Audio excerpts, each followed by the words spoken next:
Maybe you once stood in the Egyptian desert in another life, when the sand still held the breath of ancient gods, when stone whispered secrets we've forgotten.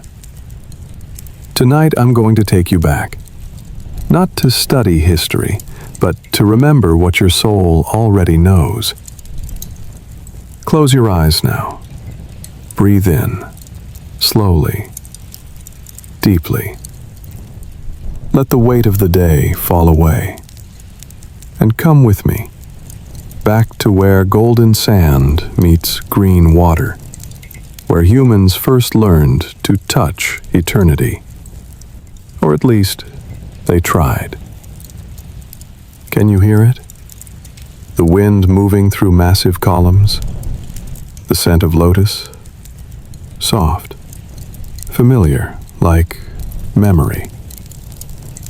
Moonlight falling on pyramid steps, turning them silver, making them glow.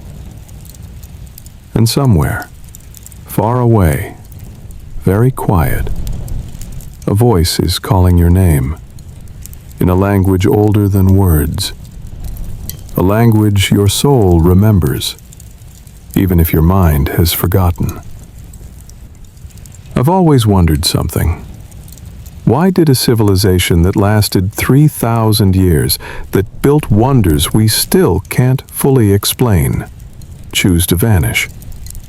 Not in war, not in flames, not in one final desperate stand, but quietly, like morning mist dissolving, as if they knew that some things don't need fighting for.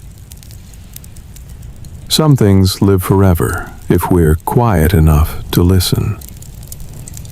Tonight, there's a secret I'll share with you, but not yet, not now. You'll have to stay with me. Journey through temples and tombs, through chaos and rebirth, through golden ages and dark falls. And when you're ready, when your heart is light as a feather, the secret will find you, and you'll understand why they built what they built, why they left questions instead of answers, why silence sometimes is the loudest truth of all. Now, before we begin, I want to know, where are you listening from? What city? What country? What time zone? Write it down below. New York or London? The same moon that lit their nights. Lights ours too.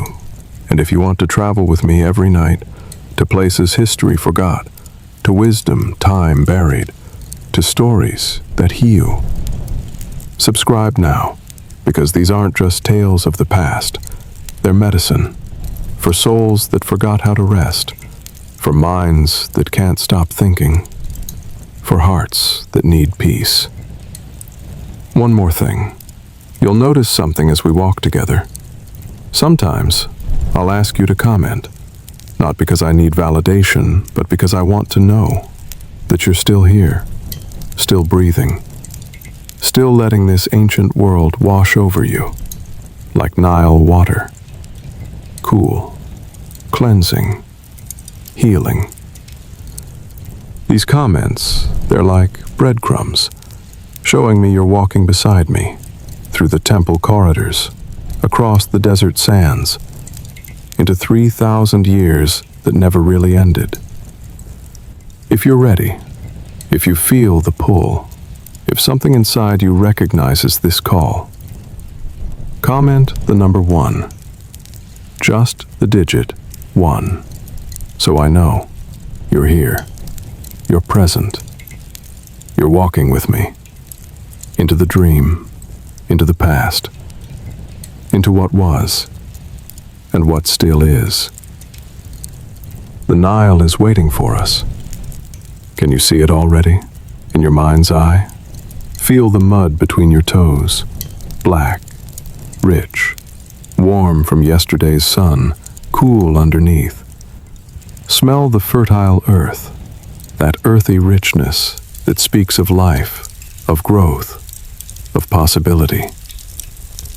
The story begins not with great kings, not with monuments, but with water, with the first human hands touching black soil and understanding. In that moment, this is home. This is where we can build, where we can grow, where we can become. Something more than wanderers, something lasting, something beautiful. Let's begin. Chapter 1. Along the primeval Nile.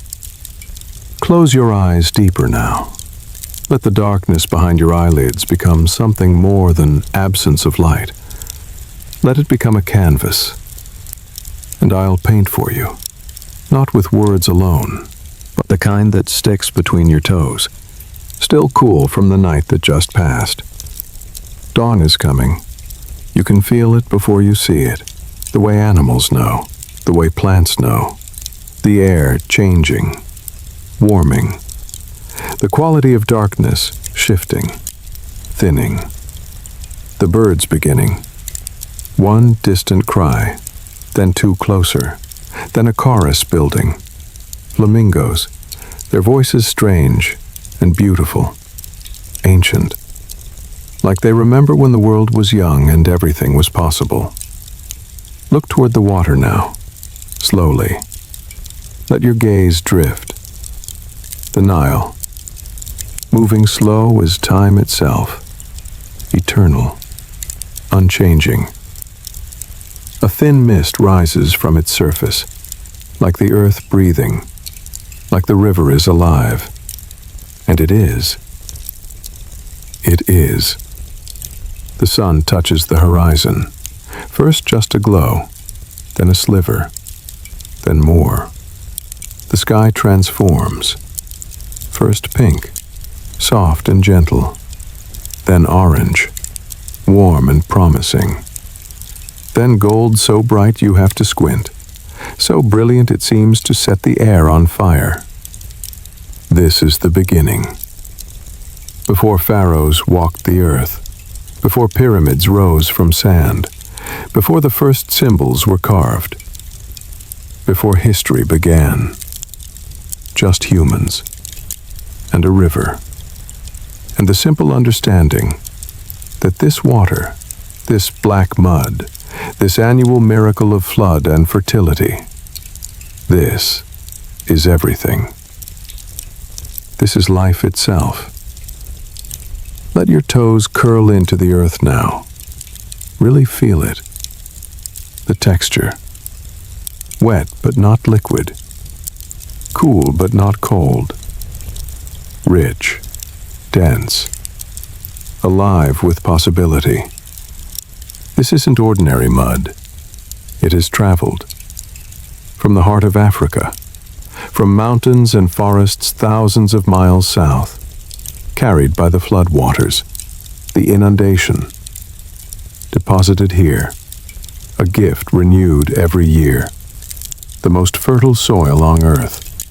The Egyptians had a name for their land, Kemet, the Black Land, the place where black mud means life, where crops grow tall, where children grow strong, where civilization becomes possible. And they had another name for always touching, never mixing, and humans, learning to live on the edge, on the border between life and death, between order and chaos, between fertility and barrenness, learning every day which side to choose. You see a family now. Let them come into focus. A man, strong shoulders from years of work, skin dark from the sun. A woman, hair tied back, hands calloused and capable. Two children, maybe 5 and 7 years old, naked as the day they were born. The man bends down, using a simple stick, just a branch really, sharpened at one end. He digs, making small furrows in the black earth, lines in the mud, following some pattern he learned from his father, who learned it from his father, going back generations. The woman follows behind him, seeds in her hand, taken from clay jars, saved from last year's harvest. She scatters them, handful by handful, into the furrows, covering them gently with her foot. The children chase birds away, sparrows and finches, trying to steal the seeds before they can grow. The children laugh, their laughter clear as water, pure as sunlight. They don't know yet, can't possibly understand, that this simple act, this ancient partnership between human hands and River Earth, will be the foundation, will feed a civilization for 3,000 years. Every year, like clockwork, like breathing, around June by our calendar, something miraculous happens. The river begins to rise, slowly at first, just a little. You might not notice, but the farmers notice. They watch every day, measuring, hoping, praying. The river rises more, brown water heavy with silt, spreading beyond the banks, moving across the fields, covering everything. And everyone watches, anxious, hopeful, afraid. Will it rise high enough? Too high means disaster. Villages flooded, houses destroyed, people drowning. Too low means famine, crops failing, children crying from hunger. Death means abundance, means granaries overflowing, means children laughing and growing fat, means the gods are pleased. Ma'at is maintained. Order prevails over chaos. This is the first lesson ancient Egypt teaches us, across 3 millennia, across the vast gulf of time. Life isn't guaranteed. It's not automatic. It's not your right. Each morning you wake up, each meal you eat, each sip of cool water is a gift from something larger than yourself, something you can't control, can't command, can only ask and hope and give thanks.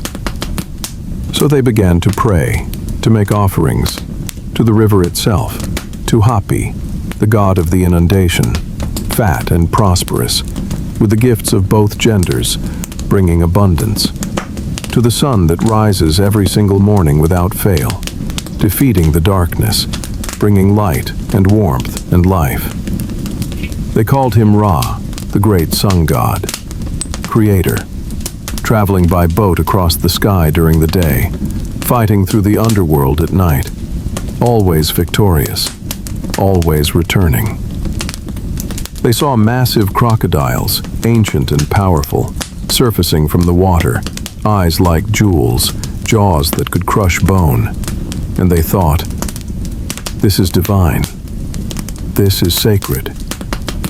They called it Sobek, built temples, made offerings of meat and bread, so Sobek would protect their children swimming in the river, would allow fishermen to work in peace, would choose blessing over curse. Sit with them now, around a fire on a moonless night. The darkness complete except for flames. The stars above so bright and numerous they seem impossible, like someone spilled diamonds across black velvet. An old man is speaking, his voice weathered, rising and falling like the river itself, like waves, like breathing. He tells stories of the time the river god grew angry, when the flood didn't come for 3 years, when children cried from empty bellies, when the old and weak lay down and didn't get up again. He tells of dreams, vivid, powerful, where he saw gods, with animal heads and human bodies, walking among people, speaking without words, sometimes helping, sometimes testing, sometimes just watching, to see what humans would do. The children listen, sitting close to their parents, eyes enormous in the firelight, not blinking, afraid to miss a single word, afraid and thrilled in equal measure. In these stories, told around countless fires, in villages up and down the Nile, for generations, the foundation is being laid of faith, of religion, of understanding that the world isn't random, isn't meaningless, isn't chaos pretending to be order. It has structure, it has rules, it has Ma'at. They called it Ma'at, one word containing multitudes, truth and justice and balance and cosmic order all together, all inseparable. Ma'at is why the sun rises each morning in the east, why the river floods each year in summer, why seeds planted in black earth grow into green plants, why women give birth to babies and babies grow into adults. Everything has its place, its proper time, its role in the great pattern. And if Ma'at is broken, if someone lies when they should speak truth, steals when they should respect property, kills when they should preserve life, disrupts when they should maintain, then the universe itself is threatened. The cosmic order trembles, and everything risks falling into Isfet, chaos, disorder, the opposite of Ma'at, the thing Egyptians feared most, more than death, more than pain, because they had seen chaos in those years when the river failed to flood, when social order broke down, when it was every family for itself, when the strong took from the weak and no one stopped them, and they knew, deep in their bones, that civilization, this fragile, beautiful thing they were building together, depended on everyone, every single person, choosing Ma'at over Isfet, order over chaos, truth over lies, justice over exploitation, balance over excess. Every day, in small ways and large. Here's the first lesson then, the one that echoes across 3,000 years to reach us tonight. Life begins from simple things: water flowing, mud depositing, seeds sprouting, and your soul, your inner life, your spiritual existence is the same. It needs nourishment, not once, not occasionally, but every single day. Small things, simple things, things that seem too minor to matter. Gratitude for what you have instead of resentment for what you lack. Kindness to those near you instead of judgment and criticism. Truth, even when lies would be easier and more profitable. Balance when the world pulls you toward extremes, toward excess, toward fanaticism. Without these small daily choices, your soul becomes desert, dry, barren, cracked like mud in drought. You might seem alive on the outside, moving and working and talking, but inside, where it matters, you're dying of thirst, withering, waiting for a flood that never comes. Take a breath now, deep and slow. Fill your lungs completely. Feel your chest expand, your belly rise. Hold it for a moment, just a moment. Then release, slowly, letting it all go. Feel yourself settling, like silt drifting down through water, finding rest at the river bottom, where it's quiet, where it's dark, where it's safe from the current.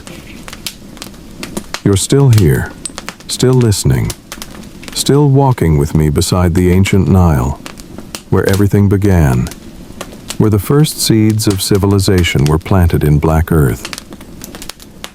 If you feel this, if you sense the water nearby, the mud under your feet, the sun on your face, comment the number 1 below, just the digit, so I know you're still present, still here, walking beside me through this dream of the past that's also the eternal present.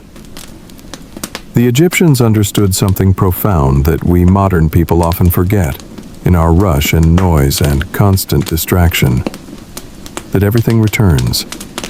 Everything circles back. The river floods and then recedes. The sun sets in the west and rises again in the east. Winter gives way to spring. Death gives way to birth. Planting season leads to harvest. What goes around, comes around. This isn't just folk wisdom or religious belief. This is karma. This is ma'at. This is cause and effect written into the fabric of reality itself. You can see it in the river's annual rhythm, in the seasons cycling endlessly, in your own life if you pay attention. What you give flows back to you eventually. What you plant is what you harvest. Simple, eternal, true. And knowing this, really understanding it bone deep, the ancient Egyptians built their entire civilization on balance, on reciprocity, on giving back, on maintaining order so the river would keep flooding, so the sun would keep rising, so life would keep flowing, like the Nile, forever. Chapter 2.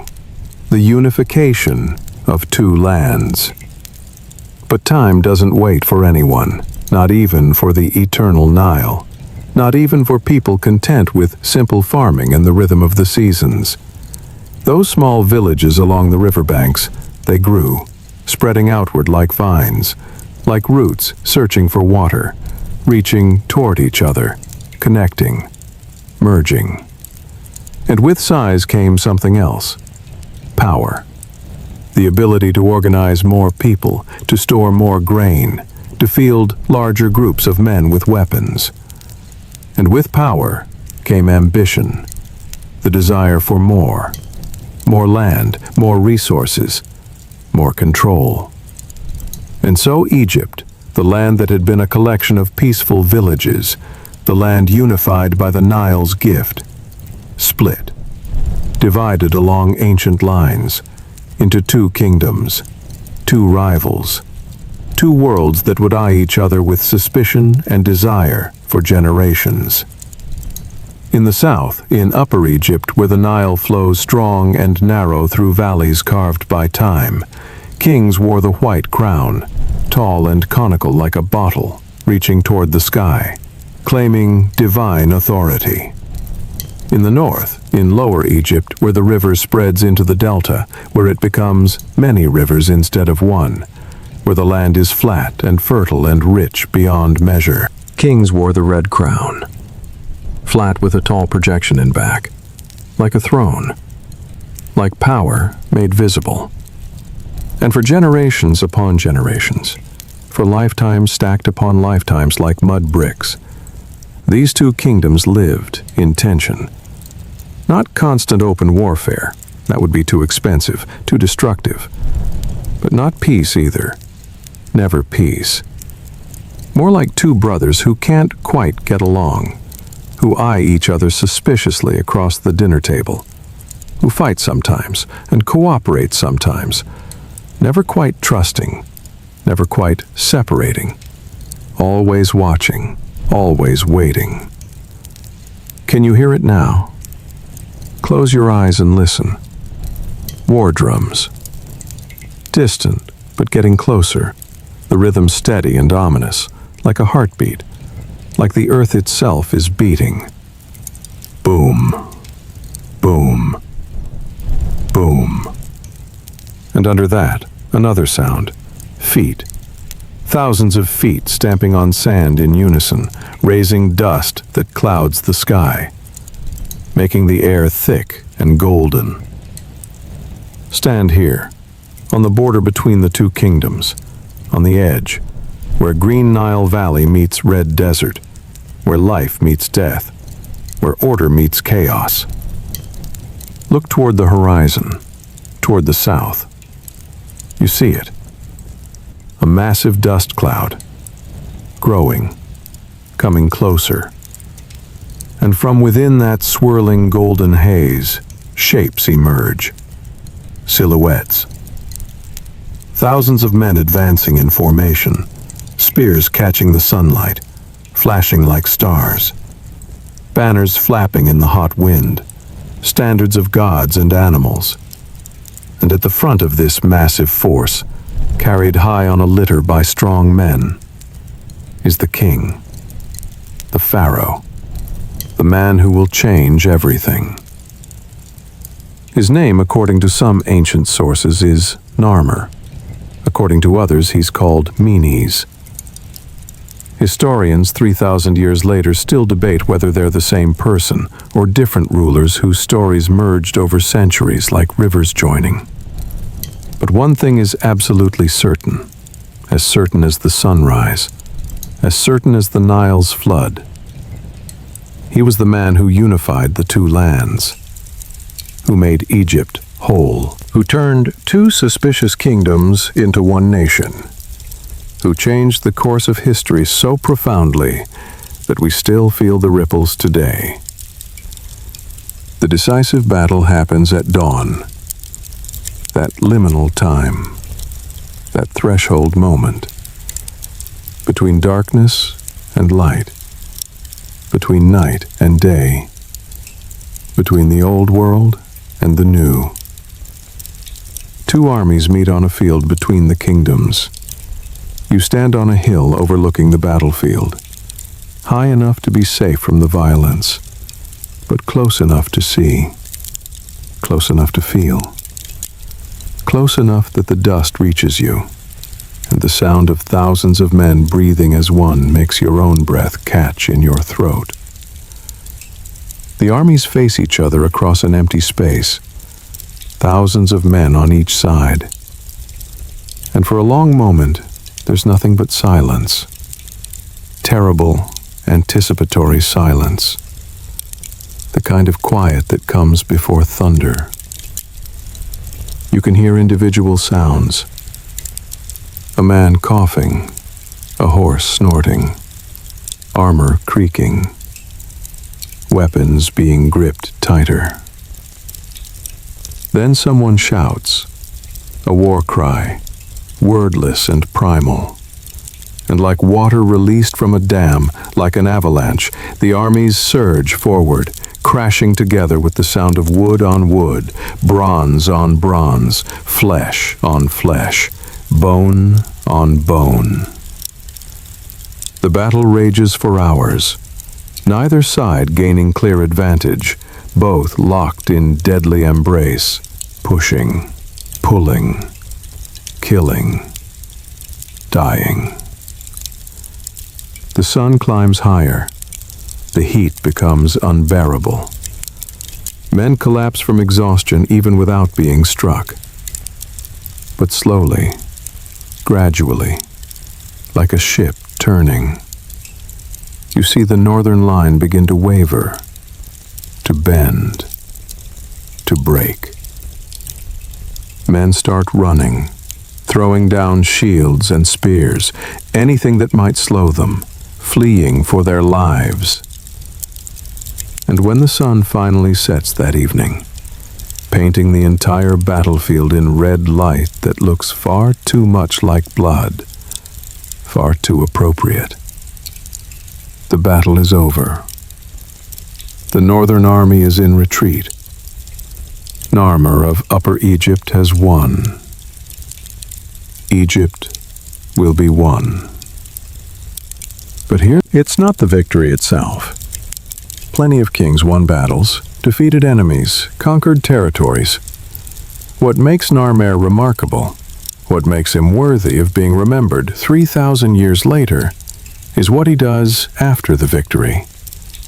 He doesn't slaughter the northern nobles as examples, doesn't order their cities burned to ash, doesn't have their fields salted so nothing will grow, doesn't enslave their population. Instead, he does something that shows either profound wisdom or remarkable audacity, perhaps both. He wears both crowns, the white crown of Upper Egypt and the red crown of Lower Egypt. Not one or the other, not choosing sides, not declaring one superior. Both, together, at the same time. He creates a new crown called the Shent, combining both symbols, red and white united, north and south joined. And he declares himself not conqueror of Lower Egypt, but king of Upper and Lower Egypt, lord of the two lands, pharaoh of a unified nation. Not an occupying force, but a legitimate ruler of all. You stand in the massive crowd on the day of his coronation, pressed between other people, all of you sweating in the brutal heat, all of you wondering privately what this means for your lives, for your families, for the future. You watch the king step onto a high platform, constructed specially for this ceremony, the sun blazing behind him so bright you have to squint to see, to shield your eyes with your hand. He wears the double crown, and even from this distance, even surrounded by thousands of others, you feel something. Power radiating from him. Not just political power, not just military might. Something else. Something harder to name. Something that makes you think, despite yourself, despite your doubts and fears. Maybe he really is touched by the gods. Maybe he really is more than human. Maybe this is divine will made manifest. And the people around you begin cheering.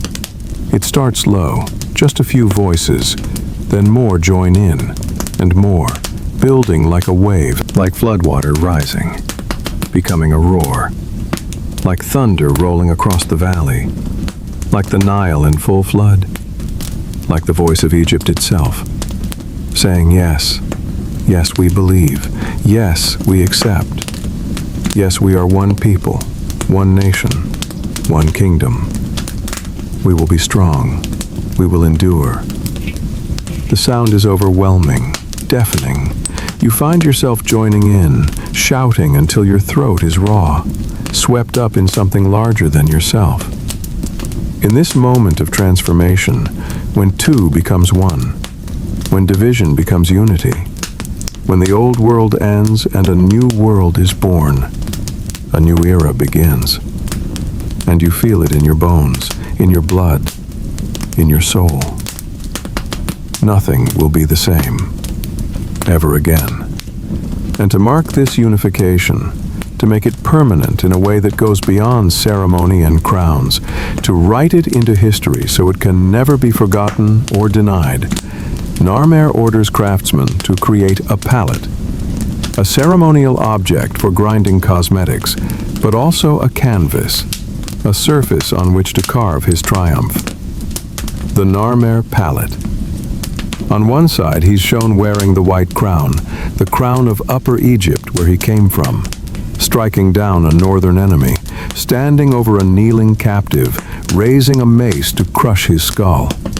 The message, brutal and clear. On the other side, he wears the red crown, the crown of Lower Egypt that he's conquered, walking among the beheaded corpses of his foes. Dead enemies arranged in neat rows, their heads placed between their legs. Graphic, horrifying, undeniable. The carved message reads clearly to anyone who looks. I have won. I am king of all Egypt, north and south, upper and lower, everything between the cataracts and the sea. And if you oppose me, if you resist my rule, if you try to divide what I have united, this will be your fate. Death, humiliation, your body desecrated, your name forgotten. But if you submit to me, if you accept this new order, if you help maintain Ma'at under my reign, I will bring peace, prosperity, stability, order instead of chaos. Choose wisely. The choice is yours. And most people, most of the northern nobles and commoners alike, chose submission, chose unity. Not necessarily because they loved Narmer, not because they thought he was better than their own kings, but because they were tired, exhausted, drained by generations of tension and occasional warfare, tired of wondering when the Southern Army would come raiding, tired of sending their sons to fight and die for territorial disputes they barely understood, tired of the uncertainty, the fear, the constant readiness for violence. Unity meant something simple and precious. Stability. The ability to focus on farming and family and living, instead of always preparing for the next battle. The chance to sleep without weapons beside the bed. To let children play without watching the horizon for dust clouds. To grow old in the place where you were born.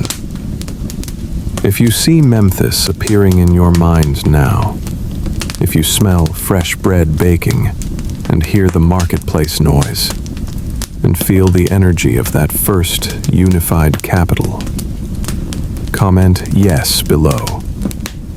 Just 3 letters. YES. Let me know.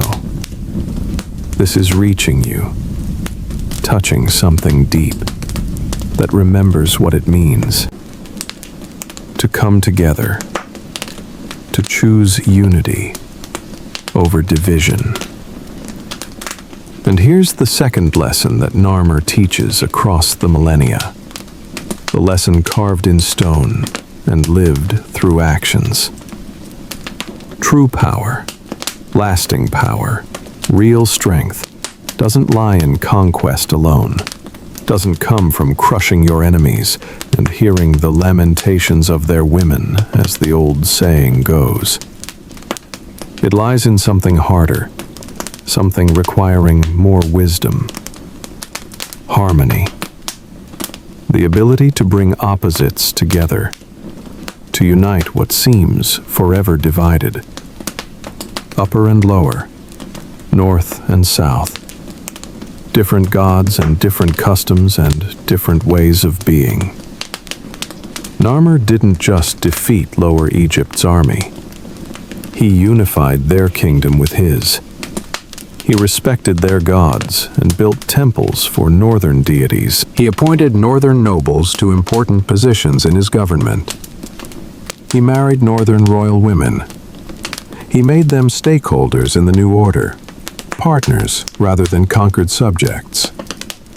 And by doing this, by showing respect even in victory, by honoring what was valuable in the north while maintaining what was sacred in the south, he turned enemies into allies, rivals into family. And he created something stronger than either kingdom alone could ever be. This is the wisdom of Ma'at.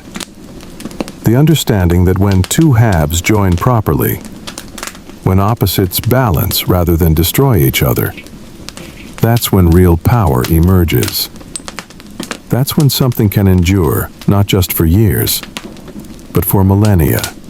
This is why Egypt lasted 3,000 years, not through endless conquest and oppression, but because of this first great unification, this foundational understanding that strength comes from bringing together, not tearing apart. Chapter 3. The Age of Pyramids, Beginning of Mystery. And then, after many generations of unity and growing prosperity, after Egypt had learned to function as one nation, after the systems of writing and administration had become well established and efficient, after the memory of division had faded into story, something extraordinary happened. A crazy idea was born in the mind of a king. That king, Pharaoh Djoser, wanted to build a tomb. But not just any tomb. Not the simple rectangular structures called mastabas that nobles and earlier kings had been buried in. Low buildings of mud brick that would crumble within generations, weather away, disappear, forgotten. No, Djoser wanted something different. Something that would last forever. Something that would reach toward the sky. That would touch the realm of the gods. That would make his name immortal, eternal, remembered, long after his flesh had turned to dust. And to accomplish this seemingly impossible dream, this vision that others might have dismissed as madness, as hubris, as dangerous ambition, he needed someone equally visionary, equally willing to break every rule, every tradition, every assumption about what was possible. That person's name was Imhotep. And Imhotep wasn't just an architect, though he was certainly that, brilliantly that. He was also a physician, one of the first doctors whose name we actually know, whose work we can trace. He was a poet, a philosopher, a priest, a counselor to the king. He was what we might call today a Renaissance man. Except this was millennia before any Renaissance. He was a genius, pure and simple. One of those rare minds that appears perhaps once in a civilization, once in 1,000 years, and changes everything. Transforms what's possible, makes the impossible real. Or perhaps, and this is where the mystery begins, where the questions start, perhaps he was someone who had been handed ancient knowledge, wisdom from an earlier time, from sources we know nothing about, from a civilization older than Egypt itself, techniques and understanding that somehow survived, passed down in secret, from master to apprentice, through generations, through catastrophes, through the dark times when knowledge was lost and cities fell and languages died. We don't know, can't know, can only wonder. And in that wondering, in that not knowing, there's something beautiful, something that keeps the mystery alive 3,000 years later. And when Djoser came to Imhotep, when the king approached this remarkable man and asked, "Can you build me a tomb that will reach the sky? Can you make me immortal? Can you create something that will last forever?" Imhotep is said to have smiled, a knowing smile, the smile of someone who sees possibilities others miss, and replied, "I will build you a ladder, my king, a ladder for you to climb to heaven, a stairway to the stars, a path from earth to eternity. Trust me, follow my vision, and your name will echo through time forever. Come with me now to the Saqqara Desert, to a plateau of sand and rock west of Memphis, the place of the dead, where the sun sets, where the realm of the living meets the realm of the departed, where day becomes night, where life becomes death, where everything transforms. You stand on golden sand at dawn, the sky just beginning to lighten, still dark overhead, but the horizon glowing, pink and orange and gold. And before you see a sight that no human eyes had witnessed before that moment in history. A sight that will change architecture, change religion, change what humans believe is possible. Thousands of men working, an army of laborers, their movements synchronized, like some vast organism, moving as one. Some are pulling massive stone blocks, dragging them on wooden sledges, singing work songs in unison to keep the rhythm, to make the impossible task feel possible, to transform individual struggle into collective triumph. Others are cutting stone from quarries with copper tools, their arms rising and falling, rising and falling. Endless repetition, endless labor. Still others are stacking stone on stone with precision that seems impossible, without modern tools, without levels and plumb lines as we know them, without any of the technology we think is necessary, And yet, somehow, they do it. And gradually, day by day, week by week, month by month, year by year, a massive structure is rising from the desert floor, growing like a plant, like something alive. A tomb unlike anything ever built before. A tomb that defies every tradition, that breaks every rule, that makes people whisper, wonder, fear. It doesn't look like the flat mastaba tombs everyone is used to. Doesn't follow any known pattern. Instead, it's layers, levels, steps rising one on top of another, like a staircase for giants. Imhotep has taken the traditional mastaba shape and stacked multiple versions of it, each one smaller than the one below, creating something entirely new.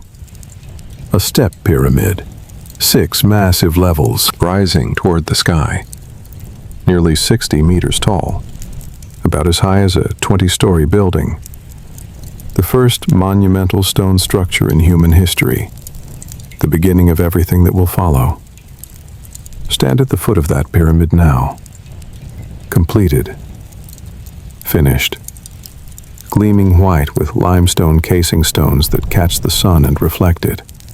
So bright it almost hurts to look. Like looking at the sun itself. Crane your neck back. Look up. Following the steps as they climb, higher and higher, toward the heavens. You feel small, insignificant, but also connected to something vast, something eternal. The stone blocks are huge, each one precisely cut, placed with care, fitting together with barely a gap. And you sense something, a power emanating from this structure, a sense of permanence, of immortality, of something that will outlast not just you, but your children and their children, and 100 generations after, 1,000 years, 2,000, 3,000. This will stand. This will remain. This will remember.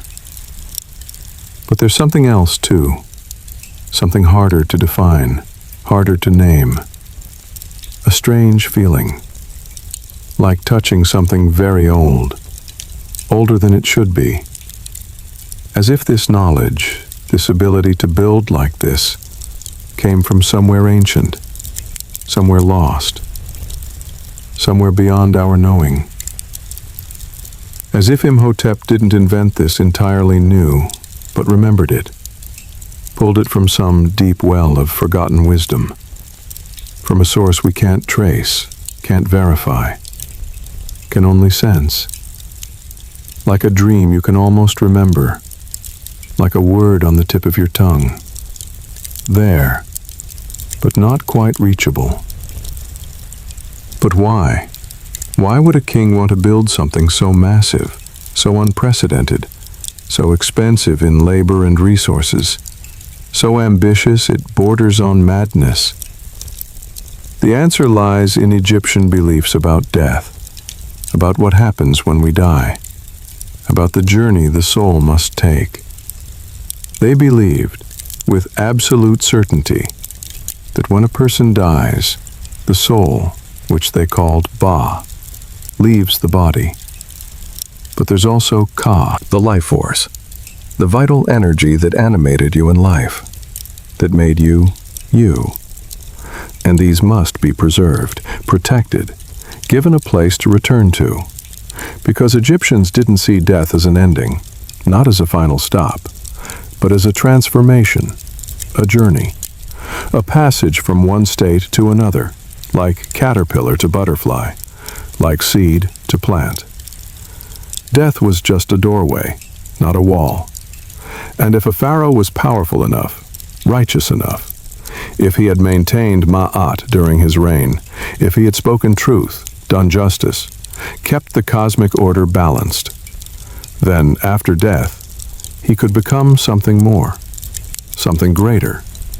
He could become Ak, a glorified spirit, effective and powerful in the afterlife, capable of interceding with the gods on behalf of the living, capable of influencing the flood, the harvest, the welfare of Egypt, still protecting his people, even from beyond death. But to achieve this transformation, to become Ak, the Pharaoh must journey through the Duat, the dangerous underworld, filled with demons and tests and challenges. He must know the right spells, the right words, the right paths through the darkness. He must be protected, aided, equipped for this perilous journey. And that's what the pyramid is for. It's not just a tomb, not just a pile of stone marking where a body is buried. It's a machine for resurrection, a vehicle for the Pharaoh's journey to the heavens. The steps themselves are literal, an actual stairway that the king's spirit can climb, step by step, rising from earth to reach the stars, to take his place among the gods who never die, among the imperishable ones, the circumpolar stars that never set, that circle the North Pole eternally. That's where the Pharaoh belongs. That's where he's going. And the pyramid is his ladder, his stairway, his path. Or at least, that's what they told themselves, what they believed, what the priests taught, what the people accepted. But what if there's more to it? What if these pyramids, especially the later ones, the more sophisticated ones, served purposes we don't yet understand? What if they were more than tombs, more than stairways? What if there are secrets the stones haven't told us yet? Knowledge we've lost. Questions we haven't even thought to ask. As you stand there, as you place your hand on the warm limestone, feeling the heat absorbed from the sun, you sense it. The mystery. The not knowing. The feeling that something important is just beyond your understanding, just out of reach. That these ancient builders knew something we've forgotten, could do things we can't explain, had access to wisdom we've lost. Stay with me now, because here's where the real mystery begins. The question that will haunt us through the next chapter. Because Djoser's step pyramid, as impressive as it is, as revolutionary as it was just the beginning. Just the first attempt. The pharaohs who came after, they saw what Imhotep had done, and they thought, we can do more. We can go higher, smoother, more perfect, more eternal. And they tried. They experimented. They failed sometimes. And those failures are carved into the desert too. Bent pyramids and collapsed pyramids. Learning curves written in stone. Until, finally, someone, somehow, built something so perfect, so precise, so advanced, that even today, 4,000 years later, we can't fully explain it. The Great Pyramid at Giza. And that's where the questions really begin. Questions that have no easy answers. Questions that make experts uncomfortable. Questions about who built it, how they built it, when they built it, and, most mysteriously of all, why? And here's what Djoser and Imhotep teach us across the vast gulf of time. What they understood, what they acted upon. That immortality, real, something so beautiful, so meaningful, so true, that people 3,000 years later still remember, still wonder, still stand in awe. Djoser's body is long gone, dust and bones in some hidden chamber, but his pyramid stands. His name is spoken. His vision lives. That's immortality. Not the bodies, but the souls. Not physical, but spiritual. And it's available to all of us, not through building pyramids of stone, but through building pyramids of meaning, of love, of contribution, of service. What you create, what you give, what you teach, what you heal, these things outlast you. These things echo forward through time, touching people you'll never meet, in ages you can't imagine. That's the pyramid you're building, every day, with every choice, every word, every action. What will yours look like when you're gone, when the body returns to dust? What pyramid of meaning will remain? Chapter 4. The Great Pyramid Mystery. Unanswered Questions. After Djoser and his revolutionary step pyramid, after that first breathtaking leap into monumental stone architecture, the pharaohs who followed continued building, experimenting, trying to perfect what Imhotep had begun.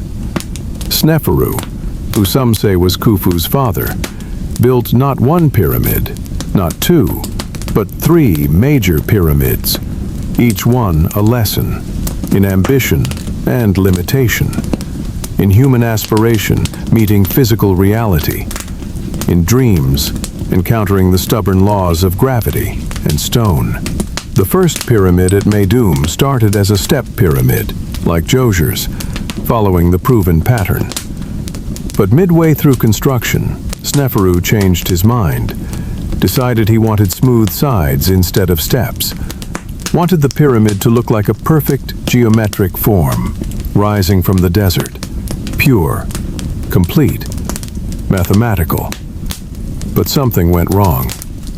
Some miscalculation in weight distribution, in understanding how stone and gravity work together.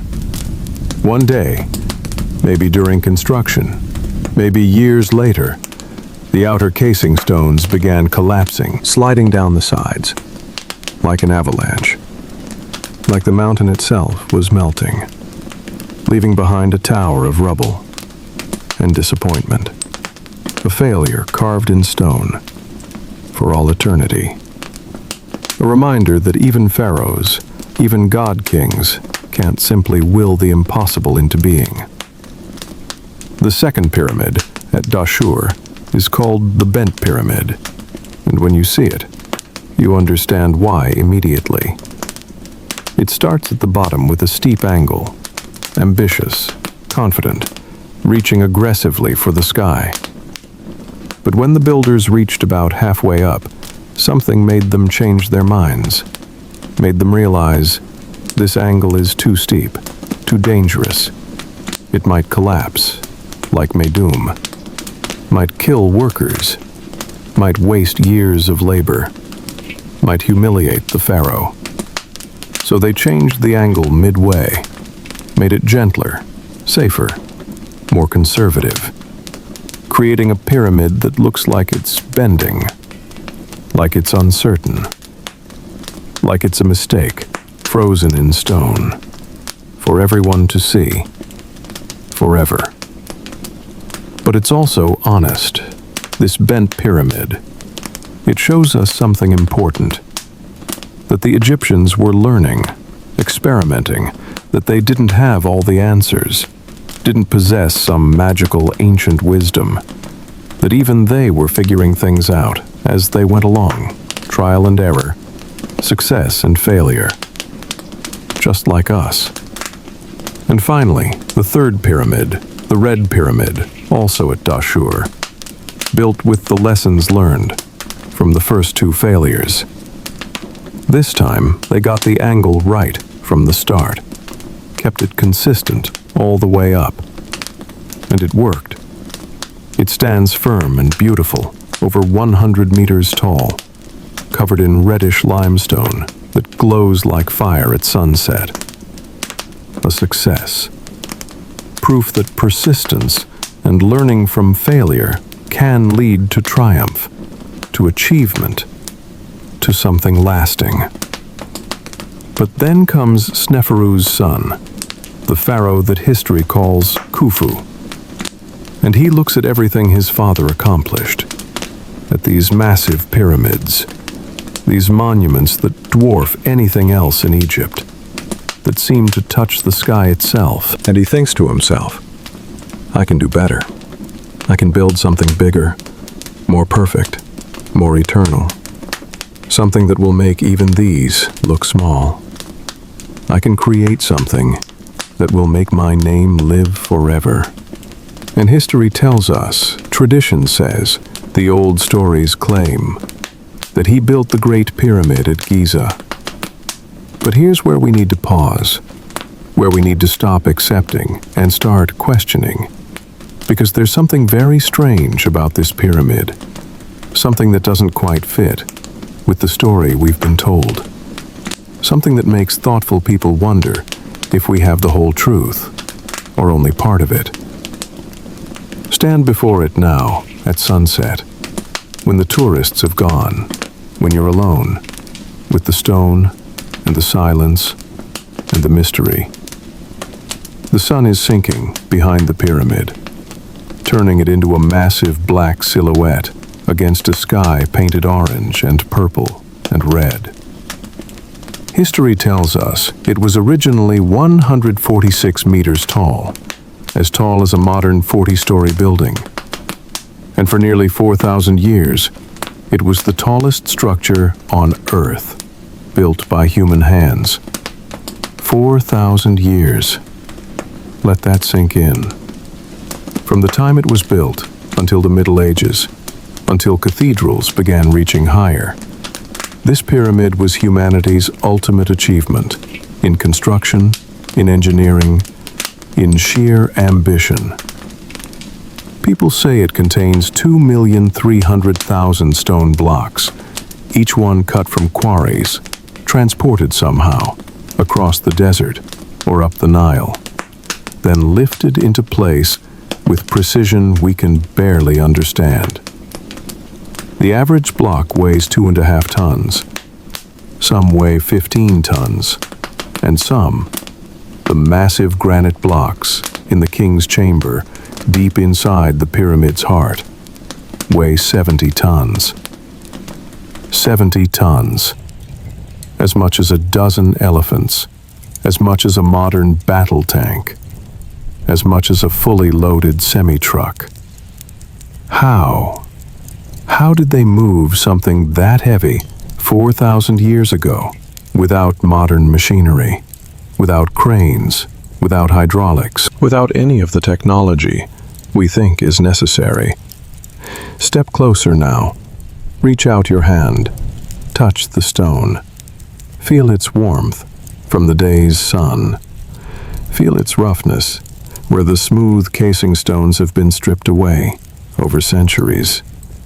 Feel how perfectly these blocks fit together, so precisely that you cannot slide a piece of paper between them, cannot even see the joints in many places. No mortar, no cement, just stone touching stone, fitting so perfectly they've held together for over 4,000 years, through earthquakes, through windstorms, through the weight of time itself. The corridors inside are so straight they seem cut by laser. The walls so smooth they're almost polished. How did they do that? In darkness, with only flickering torches for light, with only copper tools that would dull quickly against hard stone. People say it took 20 years to build. People say 100,000 men worked on it, rotating in shifts during the flood season when farming was impossible. But think about those numbers for a moment. Really think about them. 20 years, 100,000 men. to place 2,300,000 stone blocks. Do the mathematics in your head. That means placing and positioning one massive stone block every 2 minutes. Every single minute of every single day and night. For 20 years. Without stopping, without rest, without mistakes. Is that possible? Maybe. Human determination can accomplish incredible things. We know that. We've seen it throughout history. But then there are other questions. Questions that don't have comfortable answers. Questions that make experts shift uncomfortably when you ask them. How did they move those 70-ton granite blocks, quarried 500 miles away in Aswan, transported somehow up the Nile, then lifted 146 meters into the air, and positioned with millimeter precision in the darkness of the pyramid's interior? How did they calculate the pyramid's dimensions so exactly that it aligns with true north to within 1/15 of a degree, more accurate than many modern buildings? How did they achieve that? Without magnetic compasses, without GPS, without any of the surveying technology we consider essential. The 4 sides of the pyramid are almost exactly the same length, differing by only a few centimeters, over a base that's 230 meters on each side. That's an error of less than 0.1%. Master craftsmen today would be proud of such precision. And here's perhaps the strangest thing. The detail that haunts researchers and raises the most profound questions. There are no hieroglyphs inside the Great Pyramid. None. Not one character carved on the walls of the corridors or chambers. The Egyptians covered everything with hieroglyphs. Every temple wall, every tomb, every statue, every piece of jewelry. Everything was covered in writing, in spells and prayers and histories and boasts about the Pharaoh's greatness. But inside the Great Pyramid, in what's supposed to be the tomb of Egypt's most powerful king, a pharaoh who could command 100,000 workers, who had unlimited resources, who wanted his name to echo through eternity. There's nothing. Just bare stone, silent, anonymous. As if whoever built it didn't want to leave traces, didn't want us to know who they were, or when they lived, or why they built this impossible structure. And you began to wonder, standing in that silence, feeling the weight of millions of tons of stone above you. Did Khufu really build this pyramid? Or is the story more complicated, stranger, older than we've been told? Some researchers point out that there's very little actual evidence connecting Khufu to the Great Pyramid. His name appears in some quarry marks, but those could have been added later. His name appears in the so-called relieving chambers above the king's chamber, but some scholars question whether those markings are authentic or were added by early archaeologists, desperate to make a connection. What if Khufu didn't build this pyramid from scratch? What if it was already there, already ancient, already mysterious, and he simply claimed it, restored it, put his name on it? Pharaohs did this all the time in later periods, taking credit for older monuments, adding their cartouches to temples built centuries before. What if the Great Pyramid is older, much older than we think? What if it comes from a time before the Egypt we know? From a civilization we have no record of? A people who possessed knowledge and capabilities that were lost when their culture disappeared. Some scholars have suggested this. They point to the precision of the construction, to techniques that seem too advanced for the Bronze Age, to the astronomical alignments that suggest sophisticated knowledge of the Earth and stars. They say, perhaps, there was an earlier, advanced civilization, perhaps survivors of some catastrophe, who built this monument for purposes we don't understand. And later, much later, the Egyptians found it and built their own pyramids around it, trying to copy it, but never quite matching its perfection. Is this true? We don't know. We may never know. Others say, no, Khufu's workers definitely built it, but perhaps they had help. We don't understand. Perhaps there was ancient knowledge, building techniques, mathematical and engineering wisdom that's been lost to time. Perhaps Imhotep, who built the first pyramid, passed down secrets to his successors. Secret knowledge of construction, of moving massive stones, of achieving impossible precision. Perhaps it's in the lost texts, burned in library fires, buried under desert sand, knowledge that would make us understand how they did it. Or perhaps, and this is what makes some people most uncomfortable, perhaps the pyramid wasn't just a tomb at all. Perhaps it served other purposes, functions we haven't even considered. Some have suggested it was an astronomical observatory, its shafts aligned with specific stars for purposes of timekeeping or religious ceremony. Others say it might have been a kind of power plant, using the Earth's natural energy in ways we've forgotten.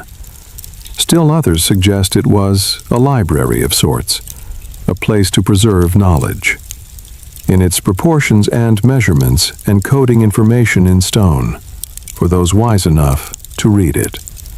These ideas sound fantastic, impossible, the stuff of speculation and fringe theories. But here's the thing. We don't actually know. We've assumed it's a tomb, because it's called a pyramid, and pyramids were tombs. But no mummy was ever found in the Great Pyramid. No treasure.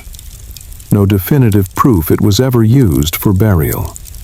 Just empty chambers and questions carved in stone. And maybe that's the real lesson here, the gift the Great Pyramid gives us. Across 4,000 years, the gift of mystery, the reminder that we don't know everything, that our ancestors might have been more capable than we give them credit for, that there are still secrets waiting to be discovered, still questions we haven't thought to ask. If you're feeling a strange peace right now, a lightness in the presence of the unknown, if you understand that sometimes mystery is more beautiful than answers, that sometimes not knowing makes us more humble, write the word calm down below. C-A-L-M, 4 letters. Let me know this lesson is touching you. Because here's a truth that modern society often forgets. In our rush and noise and constant need to explain everything, to have answers, to feel in control, mystery isn't something to be feared or dismissed or explained away as quickly as possible. Mystery is beautiful. Mystery is humbling. Mystery reminds us that we're small, that the universe is vast, that human history is longer and stranger than we can imagine. The Great Pyramid stands there in the desert, silent and eternal, neither confirming nor denying the stories we tell about it. It simply exists, perfect and impossible and real. And in its silence, it asks us questions. Not who built me, though that's part of it, but deeper questions. Questions about human capability and limitation. Questions about what knowledge might have been lost. Questions about whether progress is always forward, or whether sometimes we lose more than we gain. Questions about what we think we know, and how much of that is really just assumption and tradition, and stories we've repeated so often they've become truth without ever being tested. Eternity doesn't lie in stone. Eternity lies in the questions. Stone raises in the wonder we feel standing before it, in the humility we learn, recognizing our limits. That's the pyramid's real gift. Not answers, but better questions. Not certainty, but awe. Not knowledge, but wisdom. To know that we don't know, and that's okay. That's beautiful. That's perfectly, completely, eternally human. Chapter 5. Time of chaos, when the empire declined. But nothing lasts forever the way we think it will. Not even the greatest empires, not even civilizations built on the Nile's eternal rhythm. Those magnificent pyramids were built on a belief, a certainty really, that order would last eternally, that Ma'at would always triumph over Isfet, that the Pharaoh would always be strong, that the river would always flood at the right time, that the world would continue as it had always been. But the universe has its own way of reminding us of our fragility, of teaching us that order is only temporary, that chaos always waits just outside the walls we build, patient and inevitable. Imagine you're a farmer living at the end of the Old Kingdom, maybe 200 years after the Great Pyramid was built. You wake one morning like any other morning. You stretch. You splash water on your face from a clay jar. You step outside your mud brick house, expecting to see what you've seen every morning of your life. But something is wrong. The air feels different, drier somehow, hotter, even though the sun has just risen. You walk to your field, your feet knowing the path without your eyes needing to guide them. And you look toward the Nile, toward the river that is Egypt's life, Egypt's mother, Egypt's everything. And you see what your ancestors feared most, what the old stories warned about in hushed voices around fires. The water level is low, too low, dangerously low. It's July, the month when the inundation usually begins, when the river swells and spreads its gift of fertile mud across the land. But this year the water has barely risen. The banks that should be submerged are dry and cracked, like old leather. Dead fish lie scattered on the exposed mud, rotting in the heat, filling the air with the stench of death. You turn back to look at your field, your barley that should be green and vital. Instead it's yellow, brittle, dying. You reach out and touch a stalk. It snaps in your hand, dry as old bone. And you know with a certainty that makes your stomach clench. This year there will be no harvest. This year there will be hunger. And you don't know it yet, standing there in the terrible morning light, holding that dead barley stalk. But this isn't just one bad year. This is the beginning of a catastrophe that will last for generations.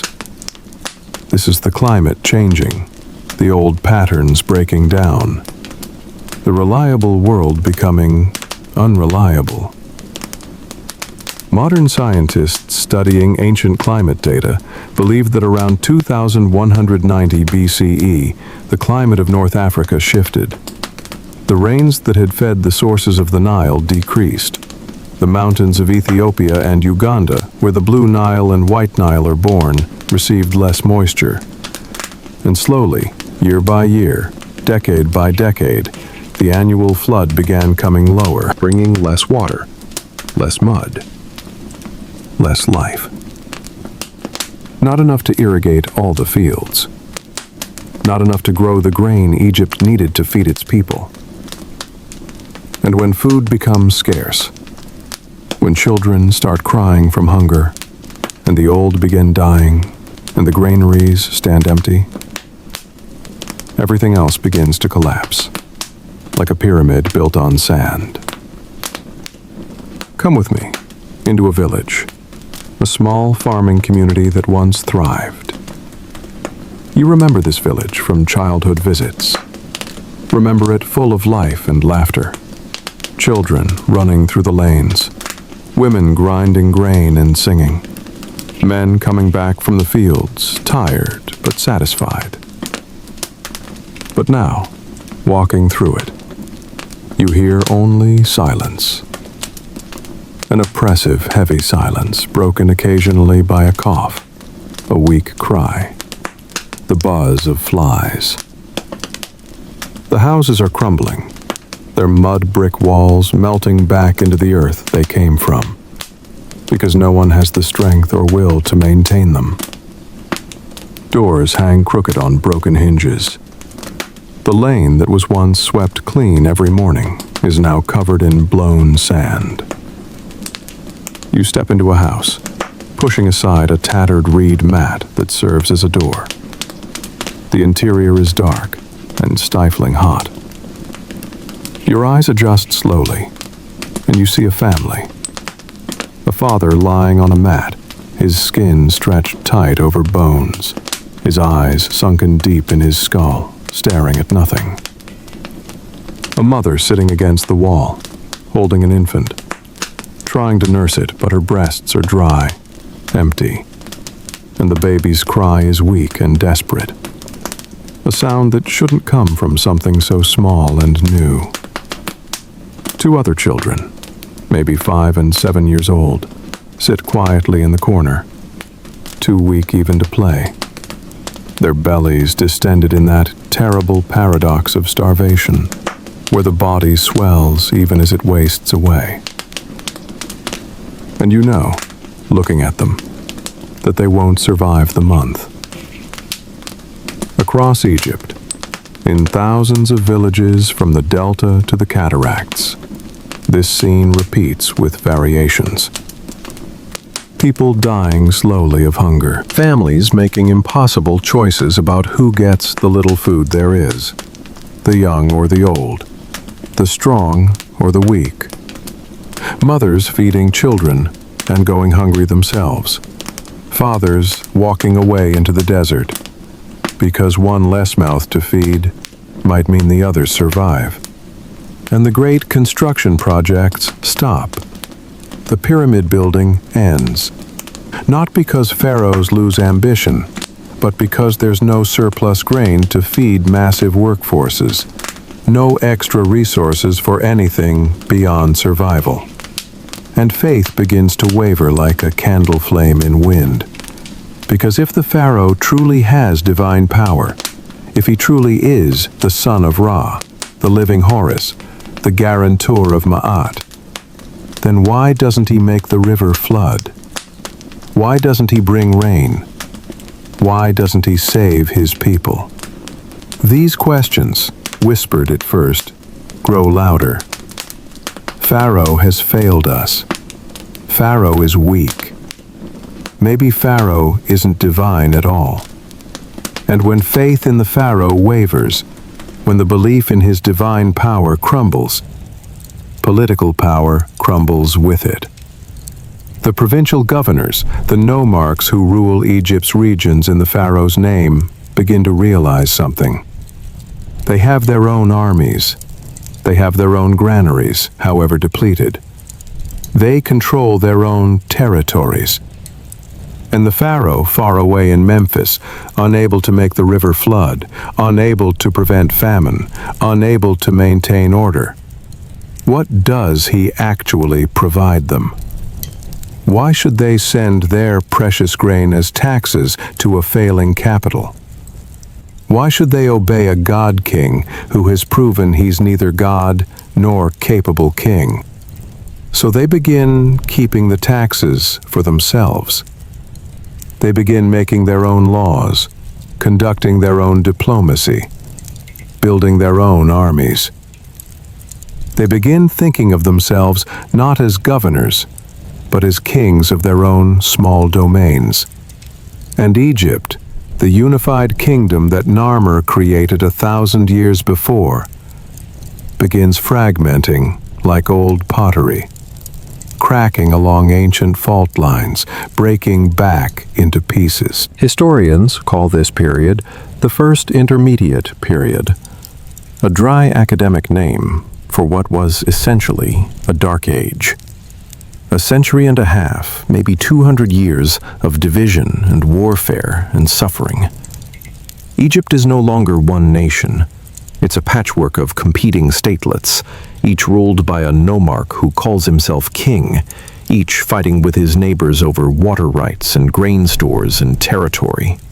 In the north, a dynasty from the city of Heracleopolis claims to be the legitimate pharaohs, tries to maintain some pretense of national government, but their power barely extends beyond their own region. In the south, another dynasty from Thebes, a city that was nothing special before, begins rising, slowly expanding, conquering province by province.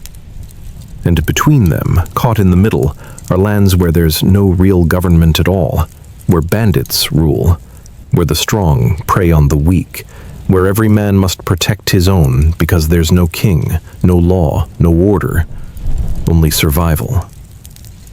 Stand in an abandoned village now, one that's been empty for years. The houses have collapsed into mounds of dried mud. Roof beams, what's left of them, stick out at crazy angles like broken bones. Doors lie in the sand, half buried. And inside the ruins, you find traces of lives interrupted. A grinding stone for grain, never to be used again. A child's toy, a little clay horse lying in the dust. A necklace of blue faience beads scattered across the floor where someone dropped them in flight or death. And you think about what's been lost. Not just the material things, the houses and tools and possessions, but the intangible things. Faith in order, trust in authority, the belief that the world makes sense, the certainty that tomorrow will come and it will be like yesterday. All of that is gone, shattered, and what remains is uncertainty and fear and the daily struggle just to survive. But here's something remarkable, something unexpected and almost beautiful that happens in this dark time. Even as the political order collapses, even as Egypt fragments and suffers, ordinary people find a kind of spiritual liberation. In the Old Kingdom, remember, only the pharaoh was guaranteed an afterlife. Only the king had the pyramid texts, the magical spells carved on tomb walls to guide him through the dangers of the underworld. Only he could become an Ak and live forever among the gods. Common people could only hope, could only trust that if they served the pharaoh well in life, maybe he would remember them in death. Maybe he would bring them with him somehow into eternity. But now, with pharaohs weak and discredited, with the old certainties shattered, something changes. The nomarchs, these new petty kings, they want the same afterlife the old pharaohs had. So they begin putting the pyramid texts, those sacred spells that were once royal prerogative, on their own coffins. They call them coffin texts. And gradually, wonderfully, these texts spread beyond the nomarchs. Wealthy merchants commission them. Successful craftsmen save money their whole lives to afford a coffin with spells. Even some prosperous farmers manage it. For the first time in Egyptian history, the afterlife, real hope for immortality, isn't just for the king. It's available to anyone who can afford the coffin, anyone who knows the spells, anyone whose heart is light when weighed against Ma'at's feather. It's the democratization of heaven. like someone opening the doors of an exclusive club and saying, "Everyone is welcome now." Heaven isn't just for kings anymore. It's for anyone who lived well, who was kind, who spoke truth, who maintained ma'at in their own small way. You're lying on your own deathbed now, old and worn, your life nearly over. Your son sits beside you, holding your hand, and he says, "Father, I've prepared a coffin for you. I've saved for years. I hired a scribe to write the spells on the inside." You'll know what to say when you meet the gods. You'll know the answers to their questions. You'll know how to pass through the gates of the underworld. You'll reach the field of reeds, and there you'll be young again, and the harvest will always be good, and you'll never be hungry. And tears run down your weathered cheeks, not tears of sadness, but of gratitude, of wonder, because you're just a farmer, just a common man who spent his life working in the fields. And yet you have what the great pharaohs of old had. You have hope. You have a chance at eternity. And you think, maybe this chaos, this collapse, isn't entirely bad. Maybe in losing the all-powerful Pharaoh, we've gained something more valuable. Maybe we've discovered that we don't need a God-king to give us worth. Maybe we've learned that every person, not just the Pharaoh, has a soul worth preserving, a life worth continuing, a place in eternity. And here's the lesson that this dark time teaches across the millennia to us. That in crisis, in catastrophe, in the worst times, people find their own strength. When there's no king to protect them, they learn to protect themselves and each other. When the old order fails, they create new orders, new ways of organizing, new forms of meaning. When certainty is taken away, they learn to live with uncertainty and find it's not as terrible as they feared. They discover something that was always there but hidden by the comfortable illusion of permanent order. They discover that they're stronger than they thought, that they don't need pharaohs or pyramids or the old certainties to survive, to find meaning, to hope for something beyond death. That strength, that resilience, that's inside them, inside us. It always has been. If you're feeling something shift inside you right now, if you're feeling a burden you didn't know you were carrying begin to lift, if you sense that maybe, just maybe, the hard times in your own life have made you stronger than you realize, if you understand that loss sometimes opens doors to things you would never have found otherwise, write the word calm down below. Just 4 letters, C-A-L-M. Because that's what this knowledge brings, the calm of understanding that we survive, that we endure, that from collapse can come rebirth, from darkness can come light, from the death of the old can come the birth of something new, and perhaps better. Chapter 6, Middle Kingdom, Rebirth. But even the darkest night eventually gives way to dawn. After nearly 200 years of chaos and division, after generations of Egyptians had lived knowing only war and uncertainty and fragmentation, after the old unified kingdom had become nothing but a story grandparents told, something began to change. In the southern city of Thebes, a city that had been nothing special during the Old Kingdom, just another provincial town along the Nile, a dynasty of rulers had been quietly growing stronger, and one of them, a king named Mentuhotep II, looked at the divided land and decided enough was enough. Egypt would be one again. It took him decades, a lifetime of campaigning, of battles and diplomacy, of slowly bringing one province after another under his control. He fought the northern dynasty based in Heracleopolis. He defeated rival nomarchs who had gotten used to being independent kings. He unified Upper and Lower Egypt once again, just as Narmer had done 1,000 years before, and declared himself pharaoh of a reunited kingdom. The first intermediate period was over. The Middle Kingdom had begun. A new era, a renaissance, a rebirth. But this is a different Egypt than the one that fell. This Egypt has learned from suffering. This Egypt understands that pyramids and divine kings aren't enough. This Egypt knows that order can fail, that the Nile can betray, that nothing is guaranteed. And that knowledge, that hard-won wisdom, makes it stronger. Walk with me into Thebes in the early years of reunification. The city is transforming before your eyes, changing from a provincial backwater into the heart of a renewed empire. New temples are rising along the riverbank, their walls gleaming with fresh paint, bright blues and reds and golds that seem to glow in the sunlight. The harbor is crowded with boats from all over Egypt and beyond, bringing grain from the delta, gold from Nubia, cedar from Lebanon. There's an energy here, a sense of possibility, of second chances, of a nation remembering what it can be.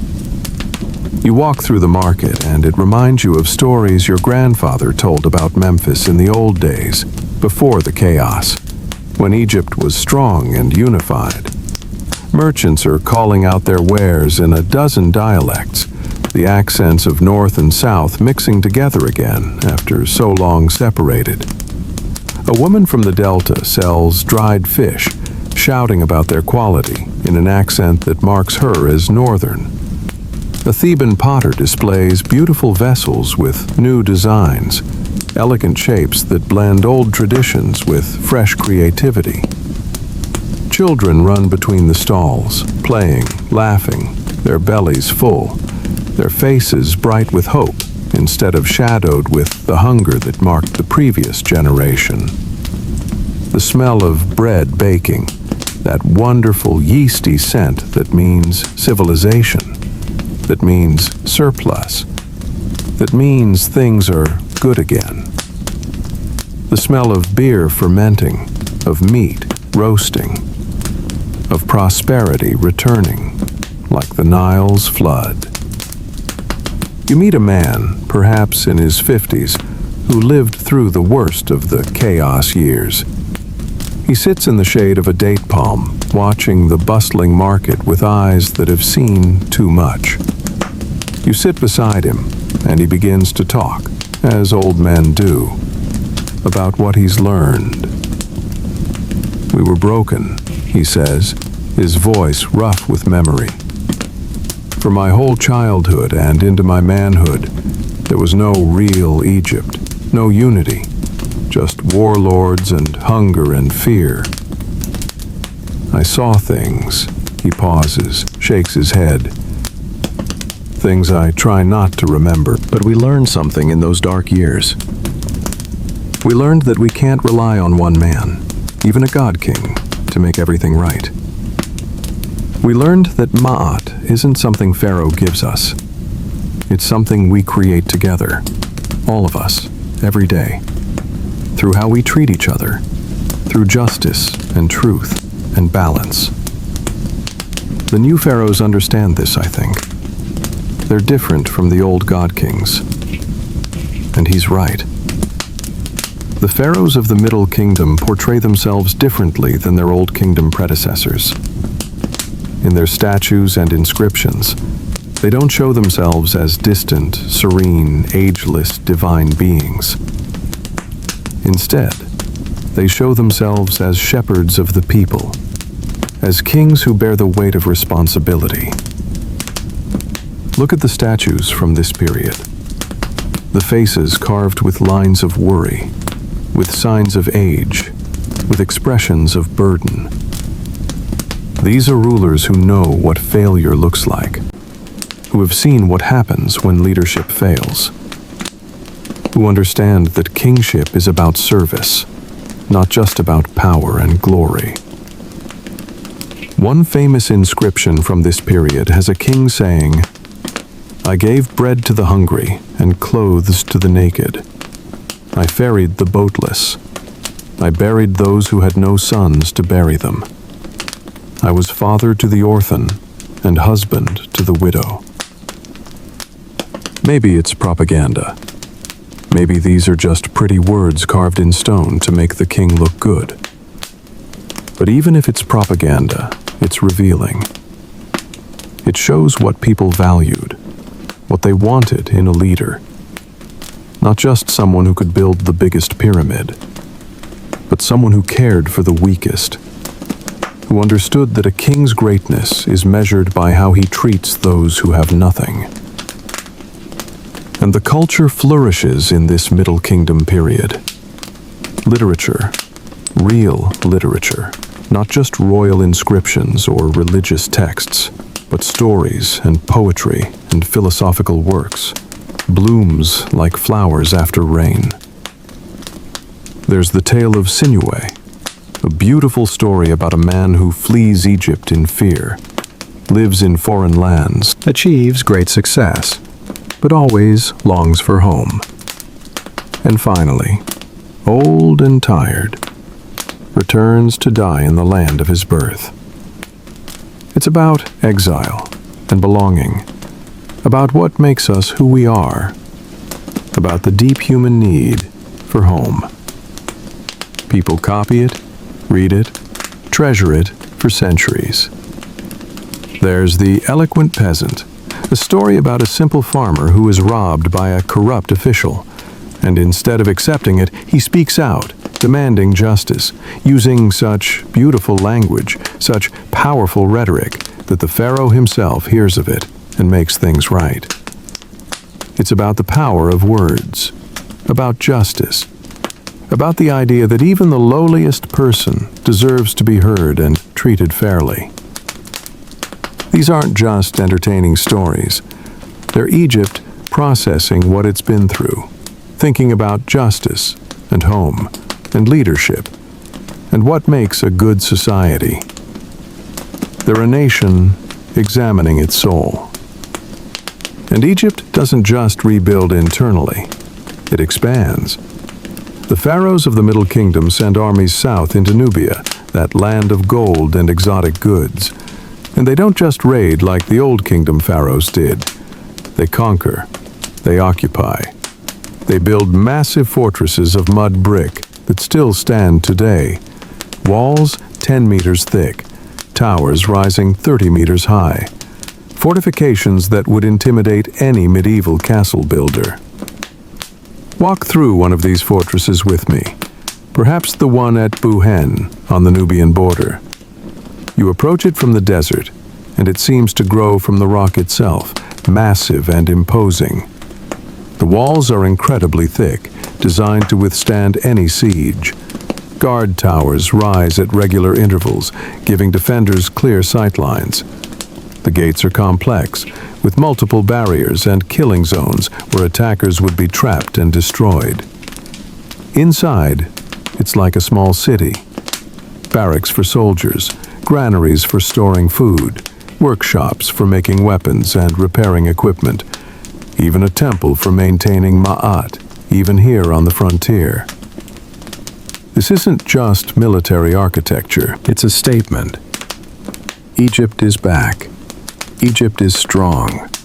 Egypt will defend its borders and control its resources, and never again collapse into weakness and division. Trade routes are reestablished, not just within Egypt, but beyond. Expeditions go to Punt, that mysterious land to the south and east, perhaps modern Somalia or Yemen, bringing back incense and myrrh and exotic animals. Traders travel to Syria and Palestine, to Crete and Cyprus, bringing back cedar wood and olive oil and ideas. Egypt is connected again to the wider world. But here's what makes the Middle Kingdom truly special, truly different from what came before. It's not just that Egypt is unified again, not just that it's prosperous and expanding.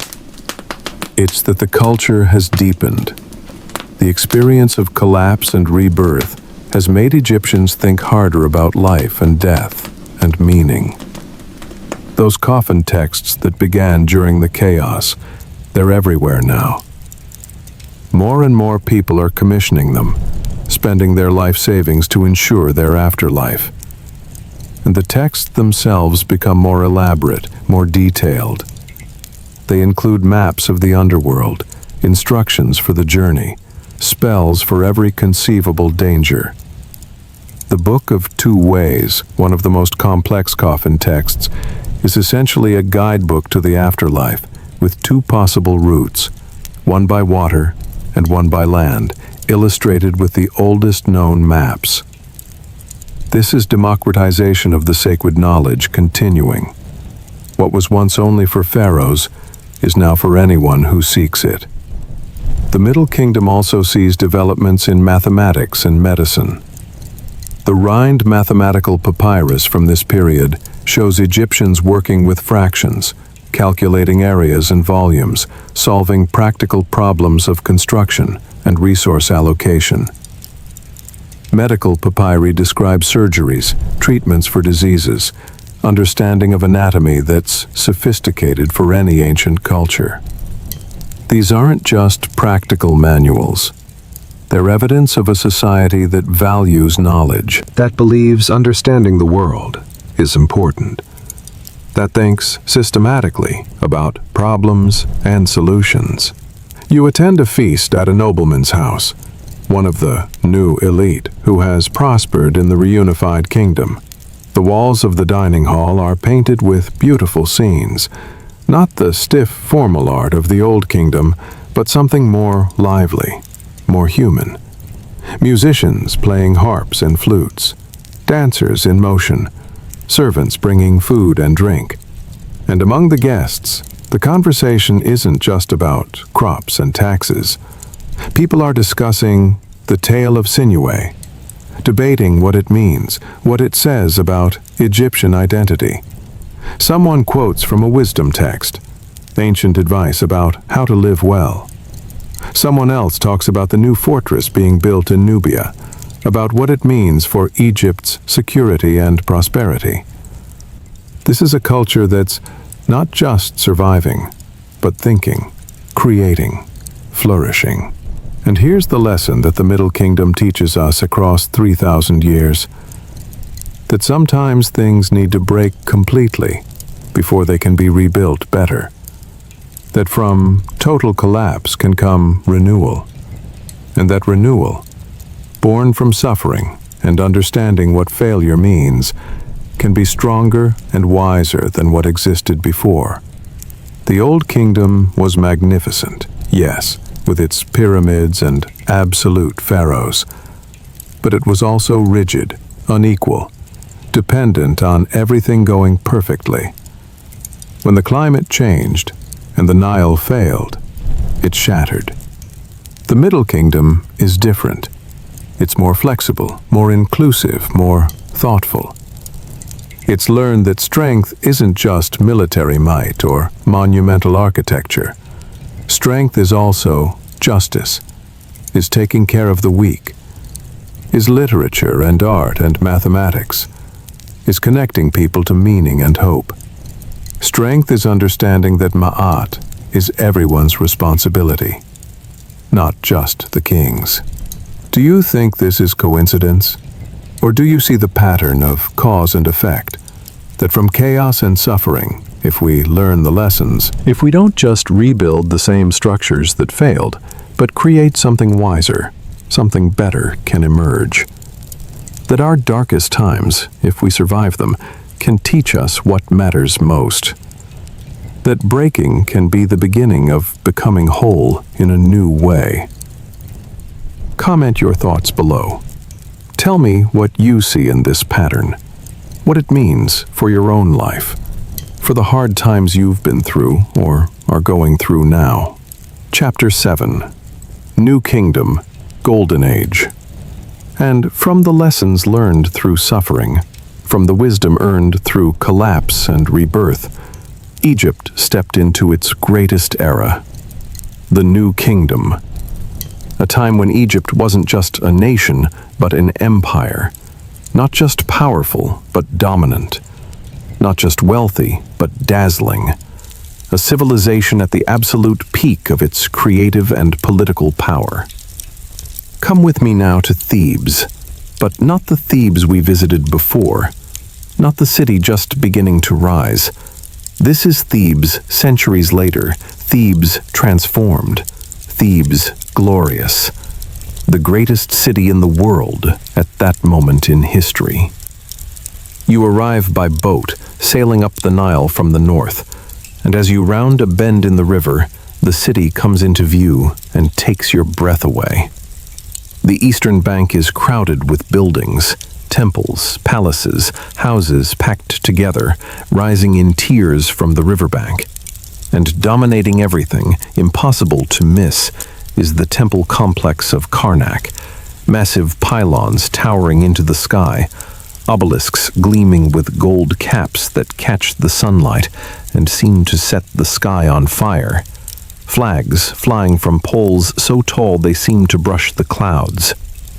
The river itself is crowded with boats, hundreds of them, maybe thousands, trading vessels from Nubia carrying gold and ivory and exotic animal skins, ships from Syria loaded with cedar wood and olive oil and wine, boats from Punt, that far mysterious land, their holds full of incense and myrrh, perfumes that will burn in temple censers, and local boats everywhere, fishermen and ferries and pleasure barges, the whole river alive with movement and purpose.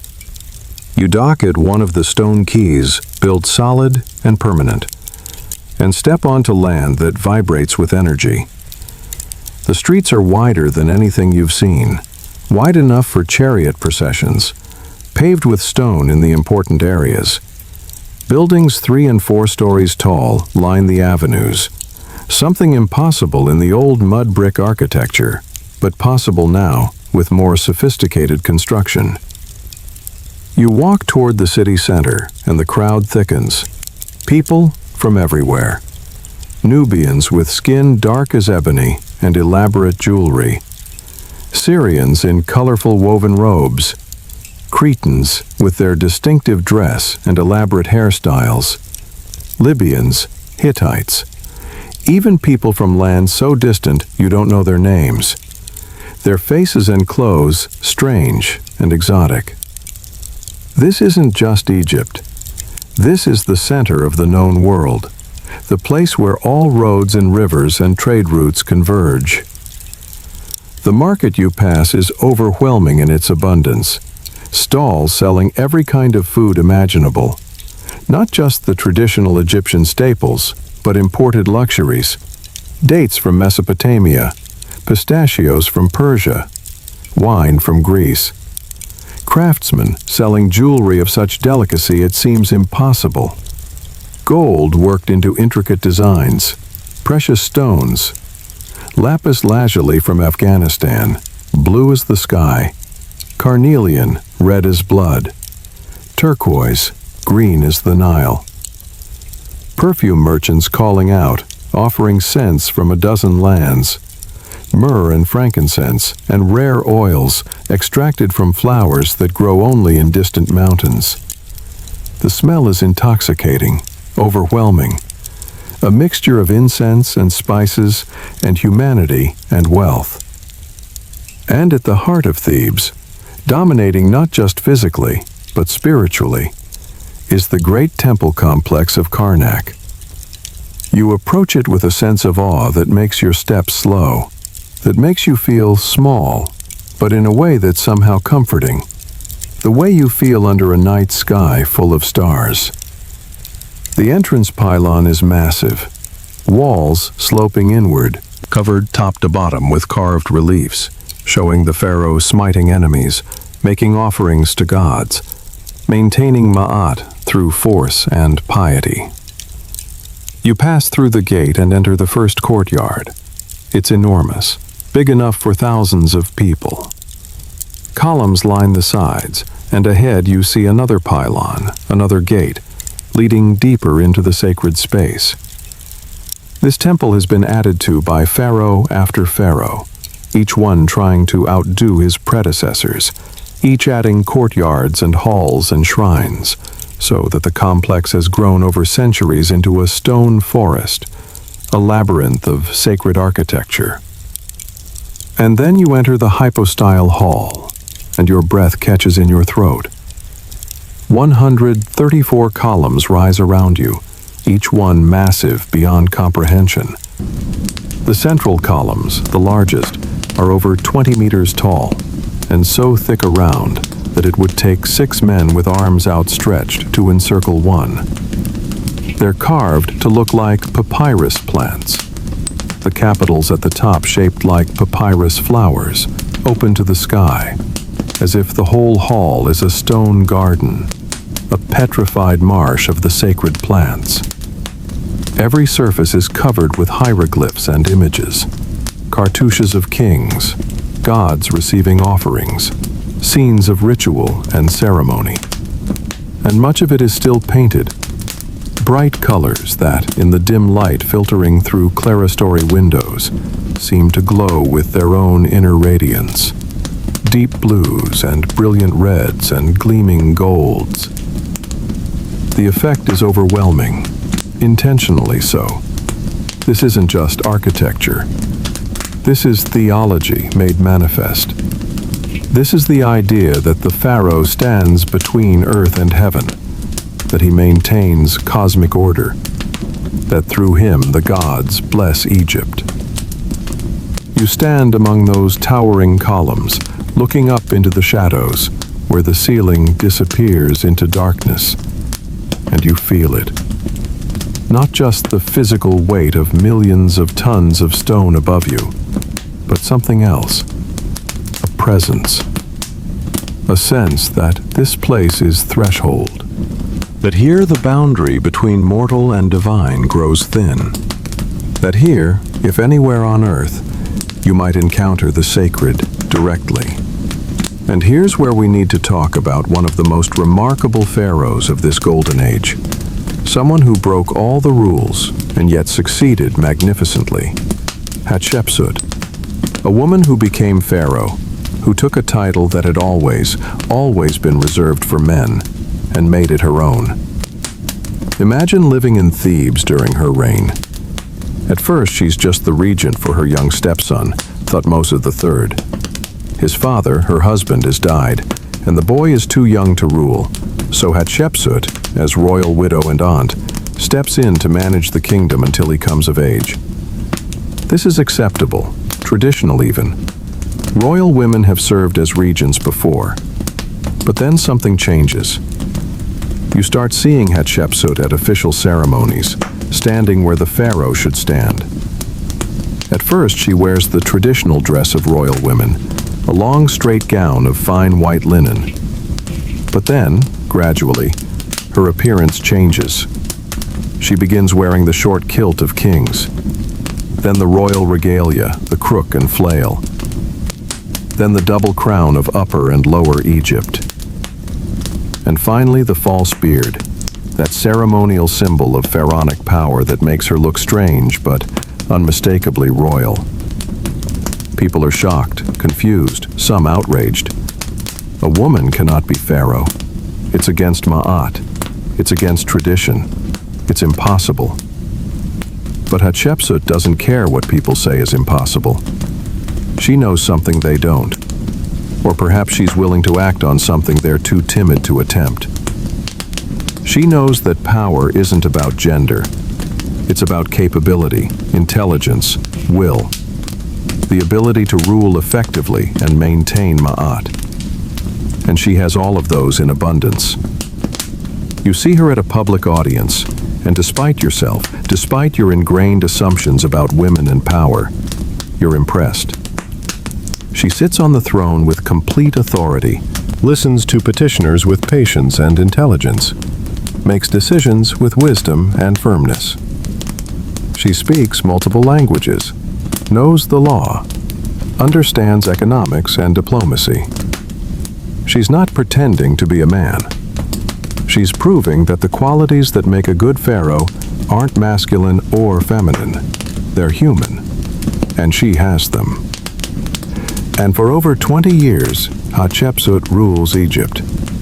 Not through conquest, though she maintains the empire's military strength, but through trade, through building, through art and culture and prosperity. She organizes one of the most famous expeditions in Egyptian history, a journey to the land of Punt, that semi-mythical place to the south and east that Egyptians had traded with for centuries, but rarely visited in such force and ceremony. 5 ships sailed down the Red Sea, crews of 30 men each, carrying trade goods, Egyptian products to exchange for the treasures of Punt. And months later, they return laden with wonders. Living myrrh trees, their roots carefully wrapped to be planted in Egypt.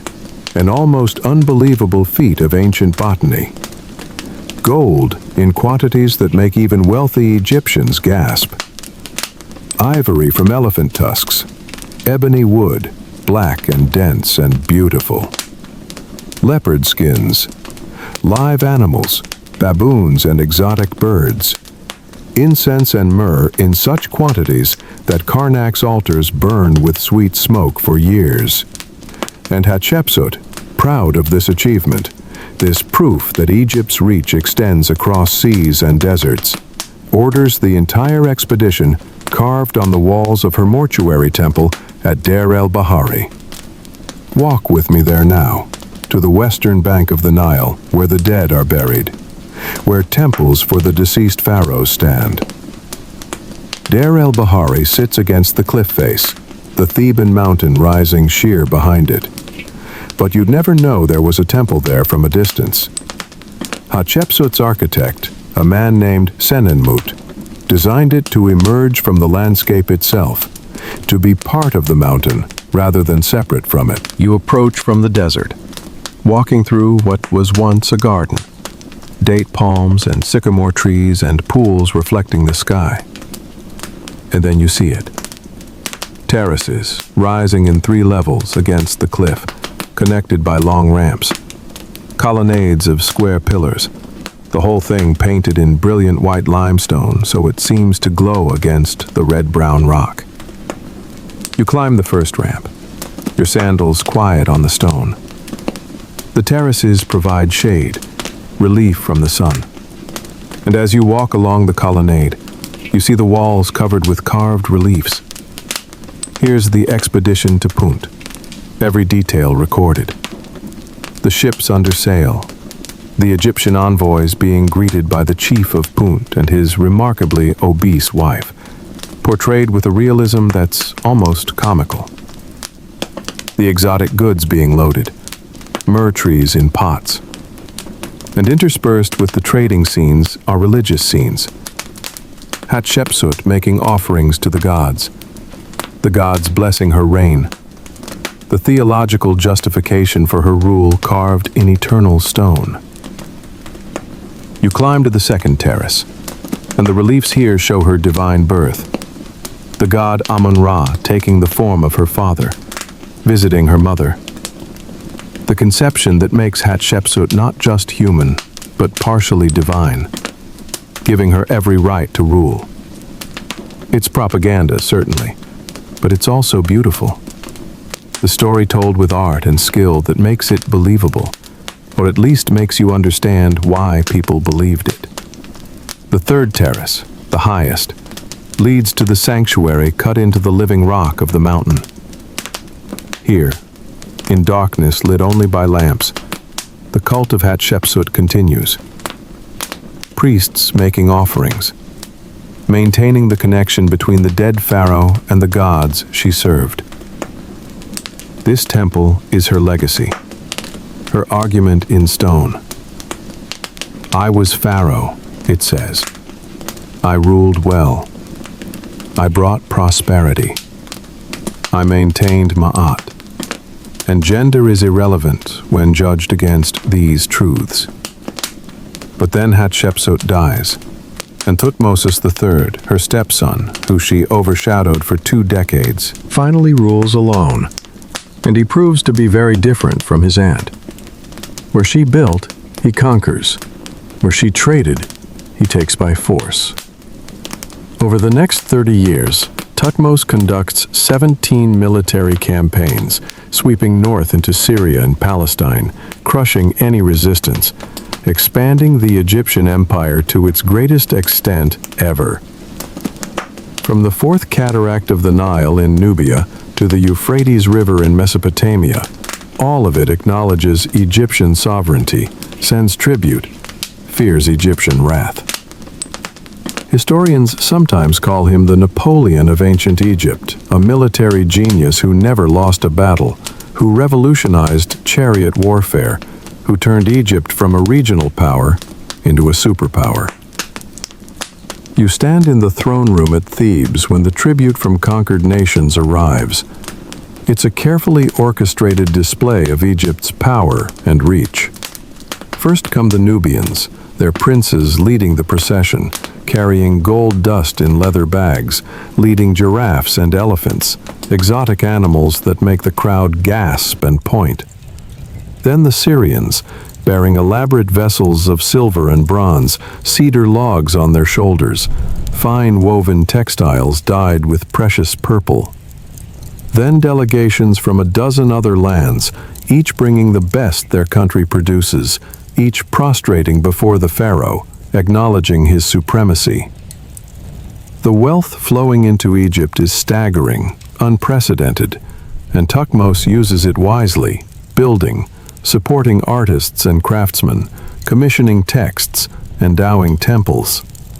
This isn't just plunder, it's investment in Egyptian civilization, in making the empire not just powerful, but culturally dominant. But here's what's remarkable about Thutmose, what shows real strategic brilliance beyond battlefield tactics. He takes the sons of conquered rulers, brings them to Egypt, educates them in Egyptian schools, immerses them in Egyptian culture. They learn Egyptian language, worship Egyptian gods, make Egyptian friends, absorb Egyptian values. And then, when they're adults, he sends them back to rule their homelands. They're technically independent rulers, but they've been raised as Egyptians. They love Egypt. They think like Egyptians. They don't rebel, because Egypt isn't foreign to them. It's their second home. And the pharaoh isn't just their overlord, but their patron, almost their father. It's soft power combined with hard power. Cultural imperialism alongside military might. And it works brilliantly, keeping the empire stable for generations. And here's the lesson from this golden age, especially from Hatshepsut's remarkable story, that greatness isn't limited by the categories we create, by the boxes we try to put people in. Gender, class, background, none of these determine what someone can achieve. What matters is intelligence, determination, vision, the courage to break rules that need breaking, the wisdom to maintain traditions that still serve. Hatshepsut proved a woman could be pharaoh. Thutmose proved that military genius and administrative wisdom could coexist. Together, they show us that human potential is far greater than our assumptions allow. That when we let go of limiting beliefs, when we judge people by what they can do rather than what we think they should be, that's when civilizations reach their peak.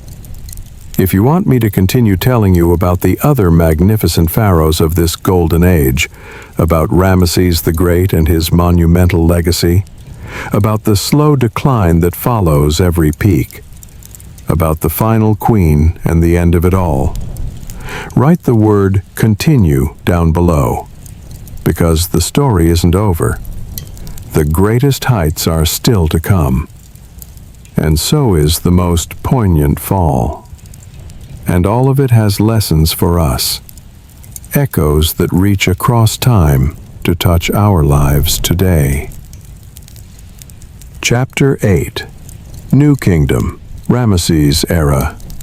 Now, let's move forward in time about 100 years, past several pharaohs whose names history remembers, but whose achievements pale in comparison to what's coming. We arrive at the reign of Ramesses II. And if there's one pharaoh whose name has echoed through the millennia louder than almost any other, it's his. Ramesses the Great. Ramesses the Builder. Ramesses whose monuments still stand across Egypt, whose statues still gaze across the desert with stone eyes that have witnessed the rise and fall of empires. He ruled for 67 years, nearly 7 decades, an astonishing span that meant he outlived most of his subjects, that turned him from a young warrior king into an ancient patriarch who seemed immortal, who seemed to prove through sheer endurance that he really was divine. And when he finally died, he was over 90 years old, which in the ancient world was almost unthinkable. A lifespan that made people believe the gods favored him specially, that he was more than human. And throughout that impossibly long reign, Ramesses did one thing with relentless, obsessive dedication. He built. He built temples, so many temples that you can barely travel anywhere in Egypt without seeing his work. He built statues, colossal images of himself that dominated the landscape, that made it impossible to forget who ruled, who had power, who would be remembered forever. He built cities, entire urban centers rising at his command. And on everything he built, every temple wall and statue base and column and obelisk, he carved his name, over and over. Ramesses, Ramesses, Ramesses. As if by repetition he could ensure immortality, as if the sheer volume of stone inscribed with his cartouche could overcome even death. Come with me far south, to the border with Nubia, to a place so remote that in Ramesses' time it was nearly at the edge of the known world. Abu Simbel. You approach it from the river because there's no other way, the desert stretching hostile and barren in all directions. The Nile here is beautiful, flowing smooth and green between golden cliffs of sandstone. And as your boat rounds a bend, you see them. 4 colossal seated statues carved directly from the living rock of the cliff face. Each statue represents Ramesses himself, and each is over 20 meters tall as a 7-story building, sitting on massive thrones, hands resting on knees, gazing eastward across the river with expressions of absolute power and confidence. Stand before them now, your boat tied at the bank, your feet on the sandy shore. Look up, crane your neck back, and feel what Ramesses intended you to feel. Awe, insignificance, the overwhelming sense that this pharaoh is more than human, that he's a force of nature, eternal as the stone he's carved from. The faces are identical, all showing Ramesses in his prime, not as he actually looked at the time this was carved, when he was already middle-aged, but as he wanted to be remembered. Strong, handsome, serene with the serenity of absolute authority.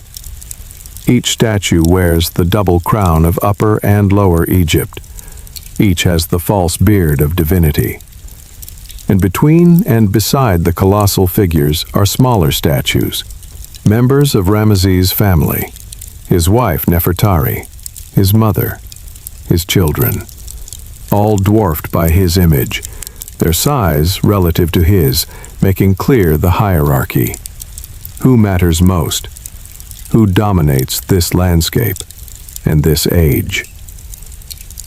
The temple itself burrows into the mountain behind the statues.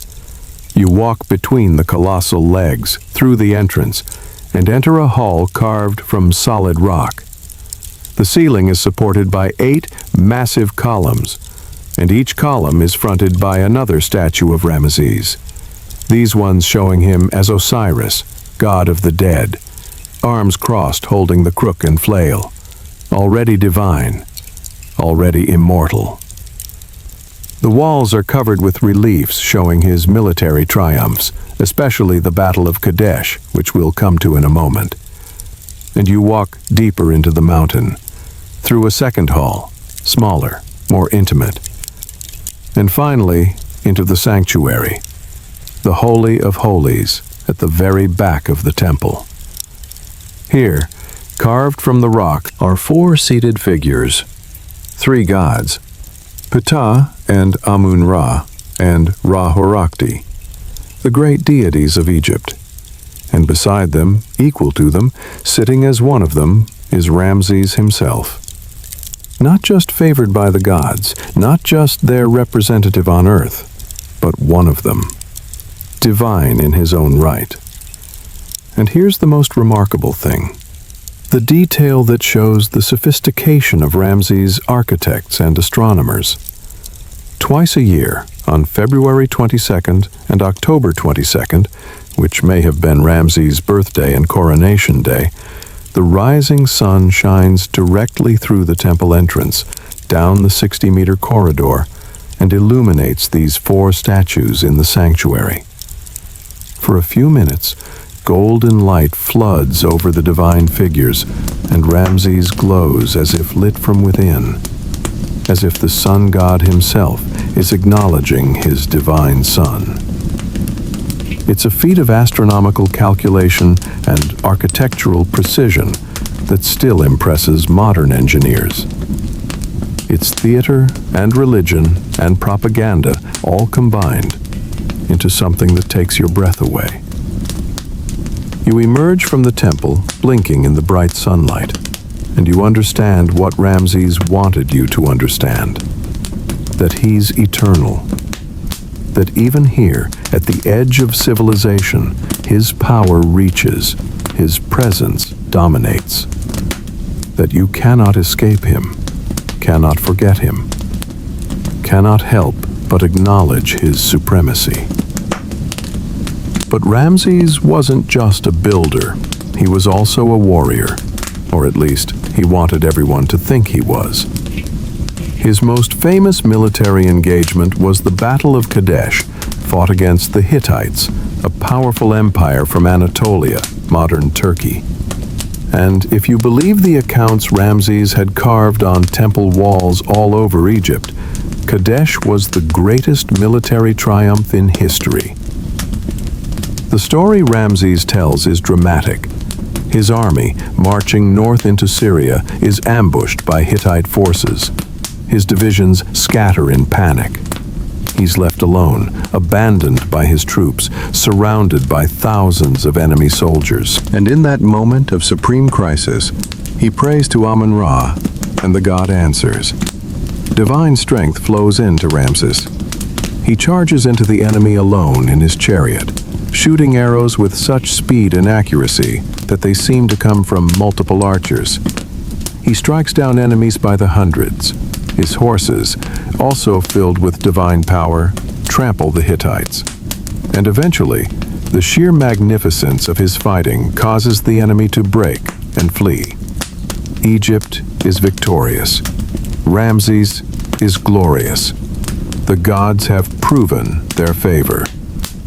It's an amazing story, and Ramses had it carved on the walls of multiple temples, including Abu Simbel, including Karnak, including the Ramesseum, his mortuary temple. He commissioned poems about it, had scribes copy the account onto papyrus. He made absolutely certain that everyone, for all time, would know about his great victory at Kadesh. But here's the thing. The Hittite records, discovered thousands of years later, tell a very different story. They claim victory at Kadesh. They say the Egyptians were defeated, driven back.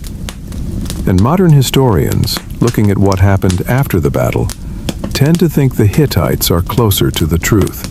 Because after Kadesh, Egypt didn't expand northward, didn't capture Hittite territory. In fact, the border between the two empires remained essentially where it had been before the battle, which suggests that neither side really won. It was probably a hard-fought battle that ended inconclusively, with both armies bloodied and exhausted, with neither achieving their objectives. A draw at best. Maybe even a tactical defeat for Egypt that Ramses managed to escape from without being completely destroyed. But Ramses was a master of propaganda, a genius at controlling the narrative. He understood something that many leaders never learn, that perception matters as much as reality. That if you can control the story people tell, you can control how they think about you, how they remember you. So he took an inconclusive battle and turned it into a legendary triumph. He turned a moment when his army failed him into proof of his personal divine heroism. And because he had the power to carve his version on every important temple in Egypt, because his scribes copied his account again and again, his version became the truth for thousands of years. Only in the modern era, when we found the Hittite records, did we realize we've been reading propaganda, not history. And you know what? That's okay. Because what Ramesses did next shows real wisdom, the kind of intelligence that transcends battlefield tactics. After the Battle of Kadesh, after both empires had bloodied each other and realized that neither could dominate the other militarily, Ramesses did something remarkable. He negotiated peace.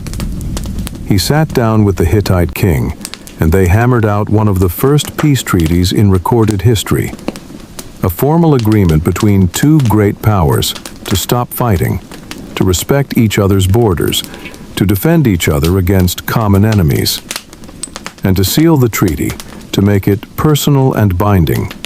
Ramesses married a Hittite princess.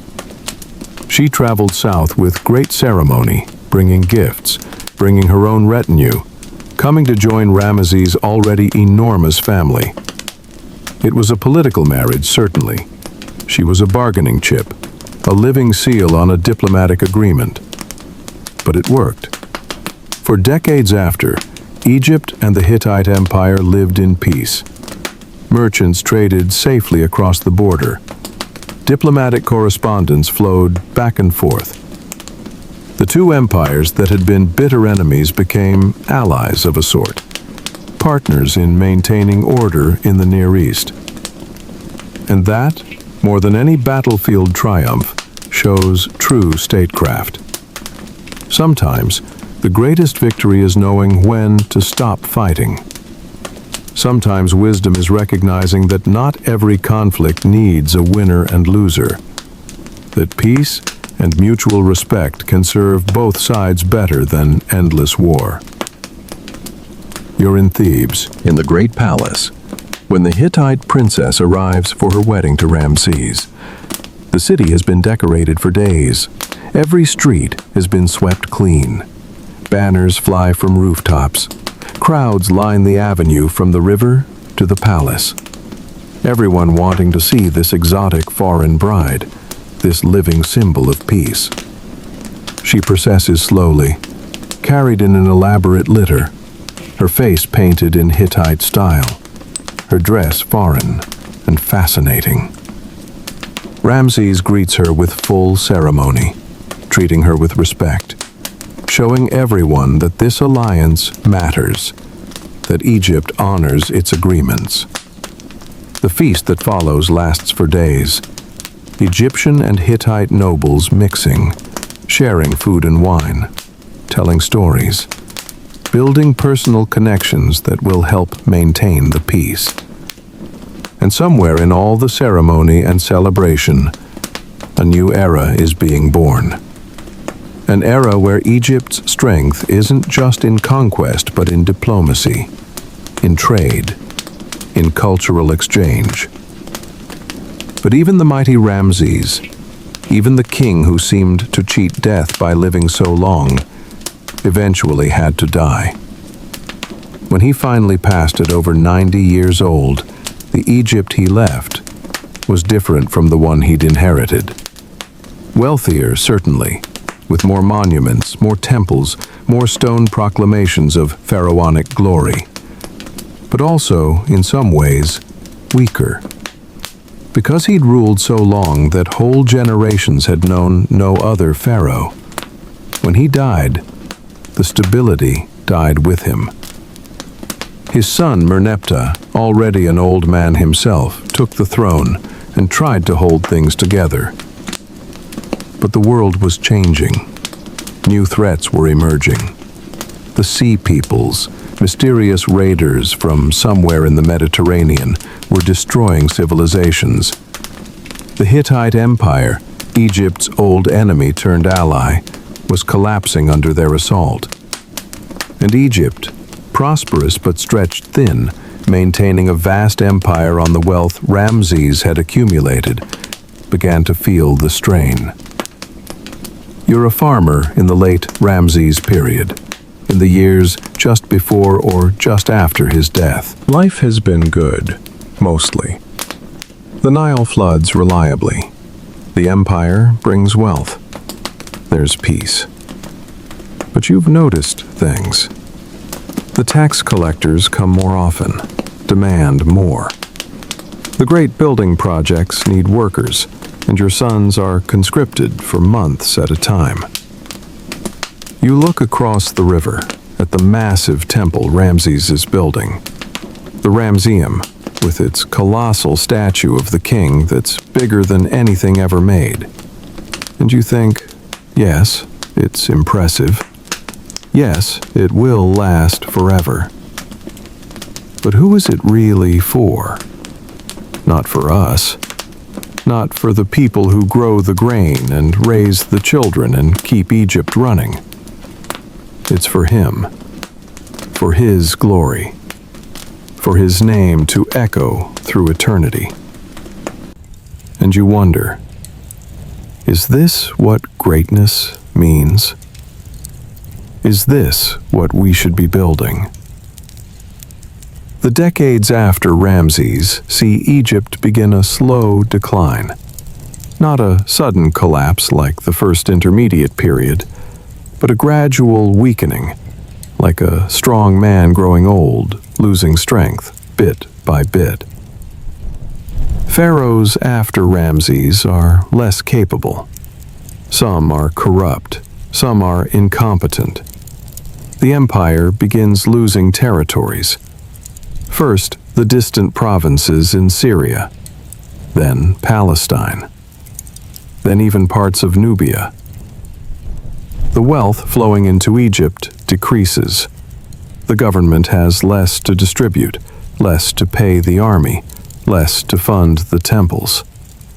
Corruption increases as officials try to maintain their lifestyles even as resources shrink.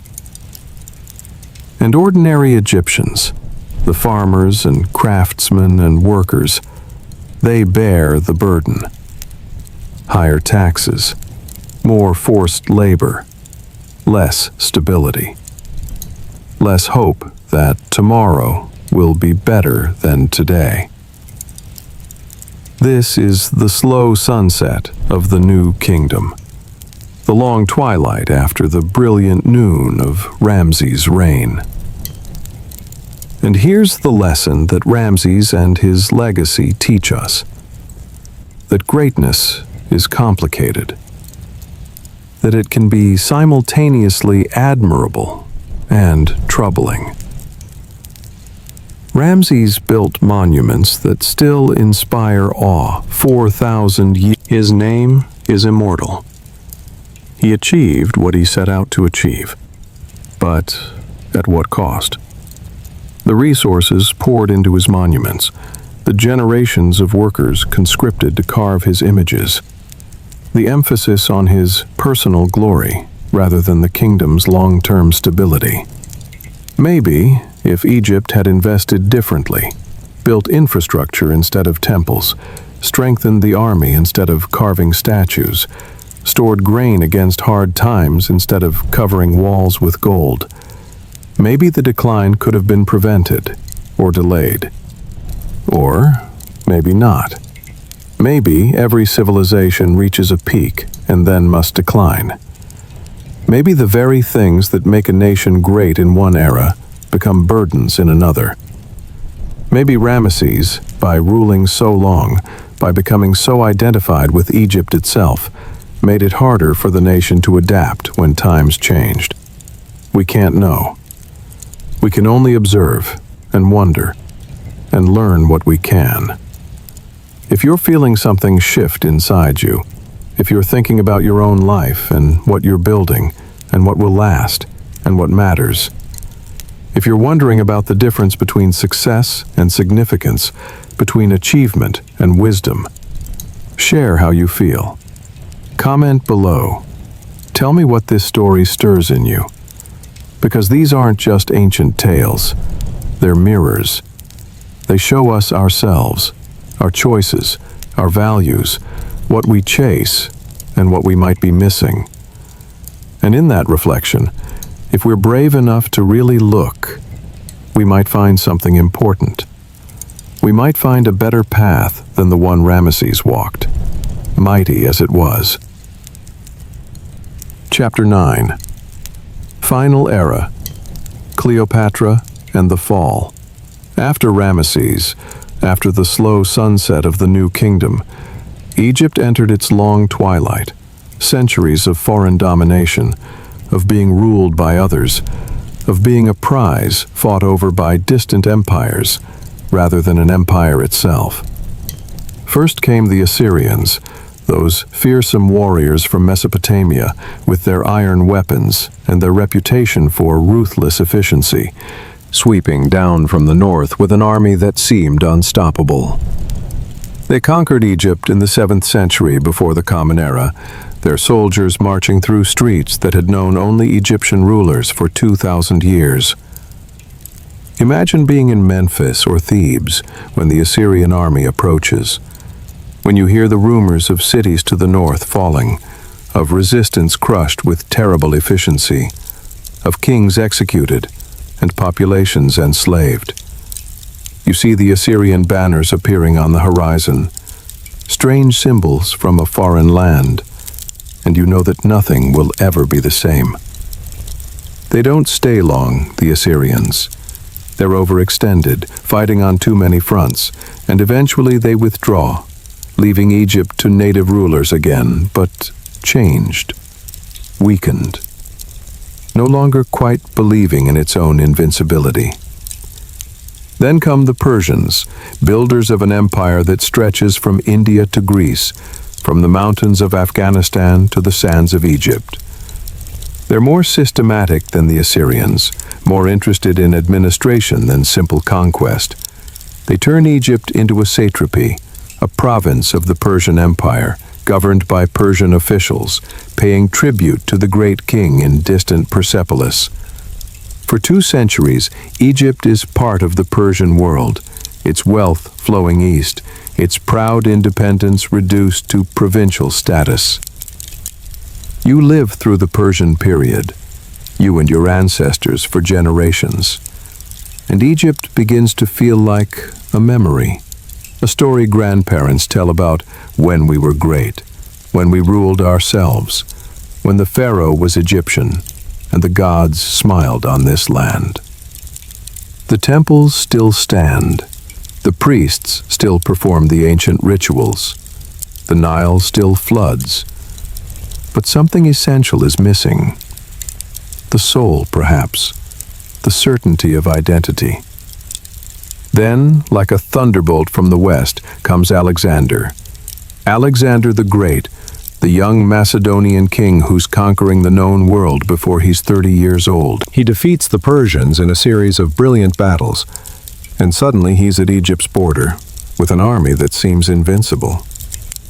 But here's the remarkable thing. When Alexander enters Egypt, he's not greeted as a conqueror. He's welcomed as a liberator.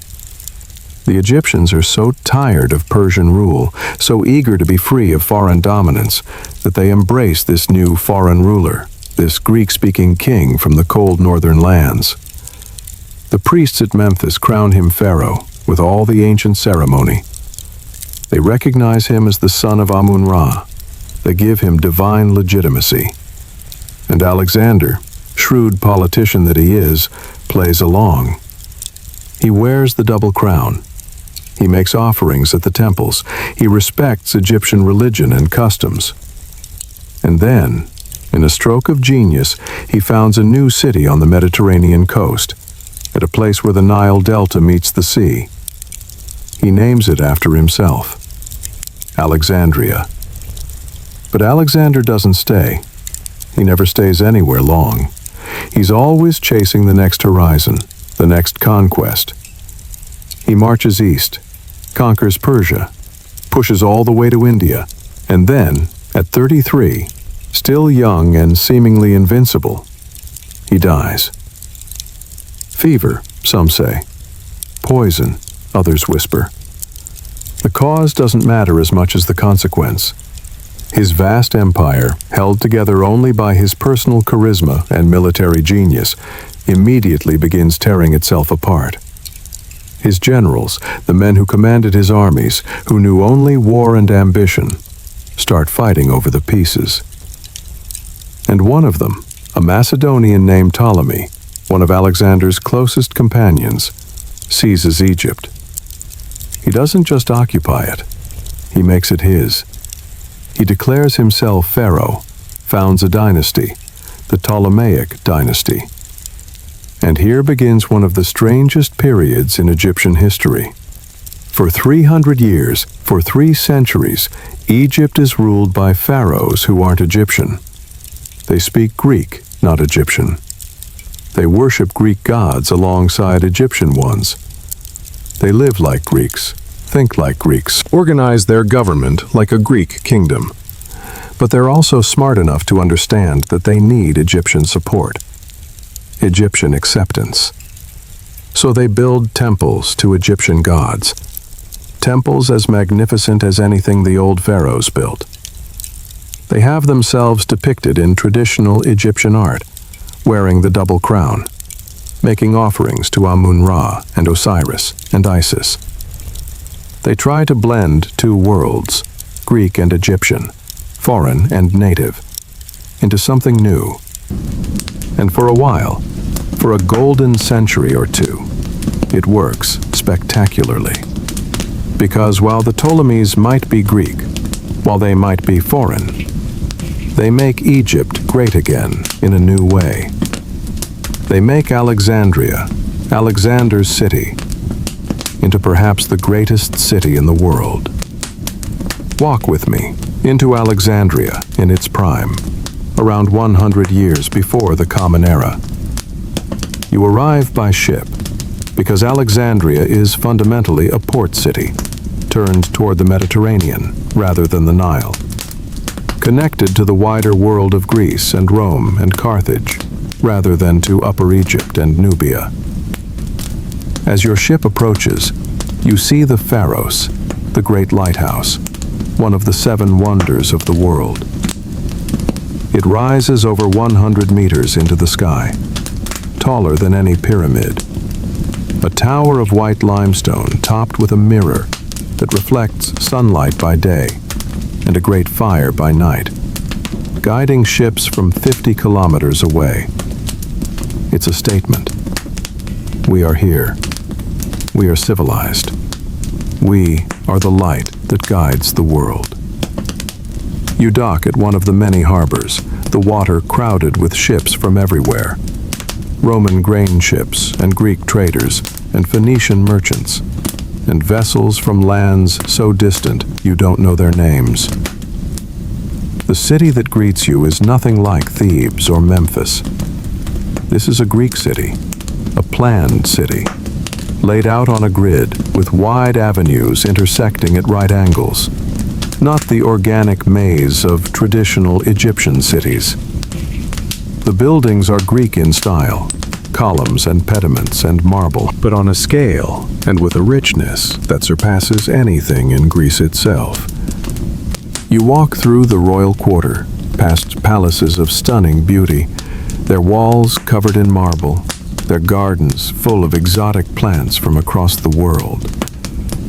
Past the museum, which isn't a museum in our sense, but a research institution, a place where scholars live and work, supported by royal patronage, studying everything from astronomy to medicine to poetry. And then you see it. The reason scholars from across the world come to Alexandria, the greatest treasure of the Ptolemaic kingdom, the library. The Great Library of Alexandria.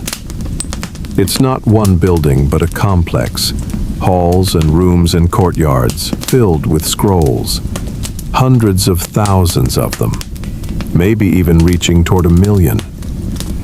Every ship that docks at Alexandria is searched for books, and any found are taken to the library, copied by scribes, and the copies returned to the owners while the originals stay in the library's collection. The Ptolemies are obsessed with collecting all human knowledge, preserving it, making it available to scholars. You enter the library, walking quietly because the atmosphere demands reverence, and you see scholars from a dozen lands, speaking Greek, the common language of learning, but with accents from everywhere. A mathematician from Syracuse working on geometric proofs, a physician from Pergamum studying anatomy, an astronomer from Babylon calculating planetary movements, a poet from Athens composing an epic, a Jewish scholar translating Hebrew scriptures into Greek so the wider world can read them. This is the intellectual heart of the world, the place where human knowledge is advancing, where the borders of understanding are being pushed outward. Euclid wrote his geometry here.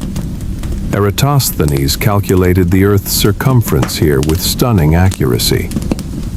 Archimedes worked here for a time. The Septuagint, the Greek Old Testament, was created here. This is where human civilization is building on itself, where each generation learns from the previous and adds something new.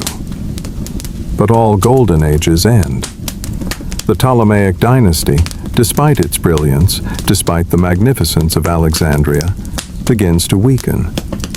Succession wars between brothers and sisters, between rival claimants to the throne, corruption spreading through the government, the economy straining under the weight of luxury and warfare. And beyond Egypt's borders, a new power is rising, one that will eventually swallow everything: Rome. The Roman Republic, then becoming the Roman Empire, is expanding like a flood, conquering the Mediterranean piece by piece. Greece falls. Carthage is destroyed. Syria becomes a Roman province.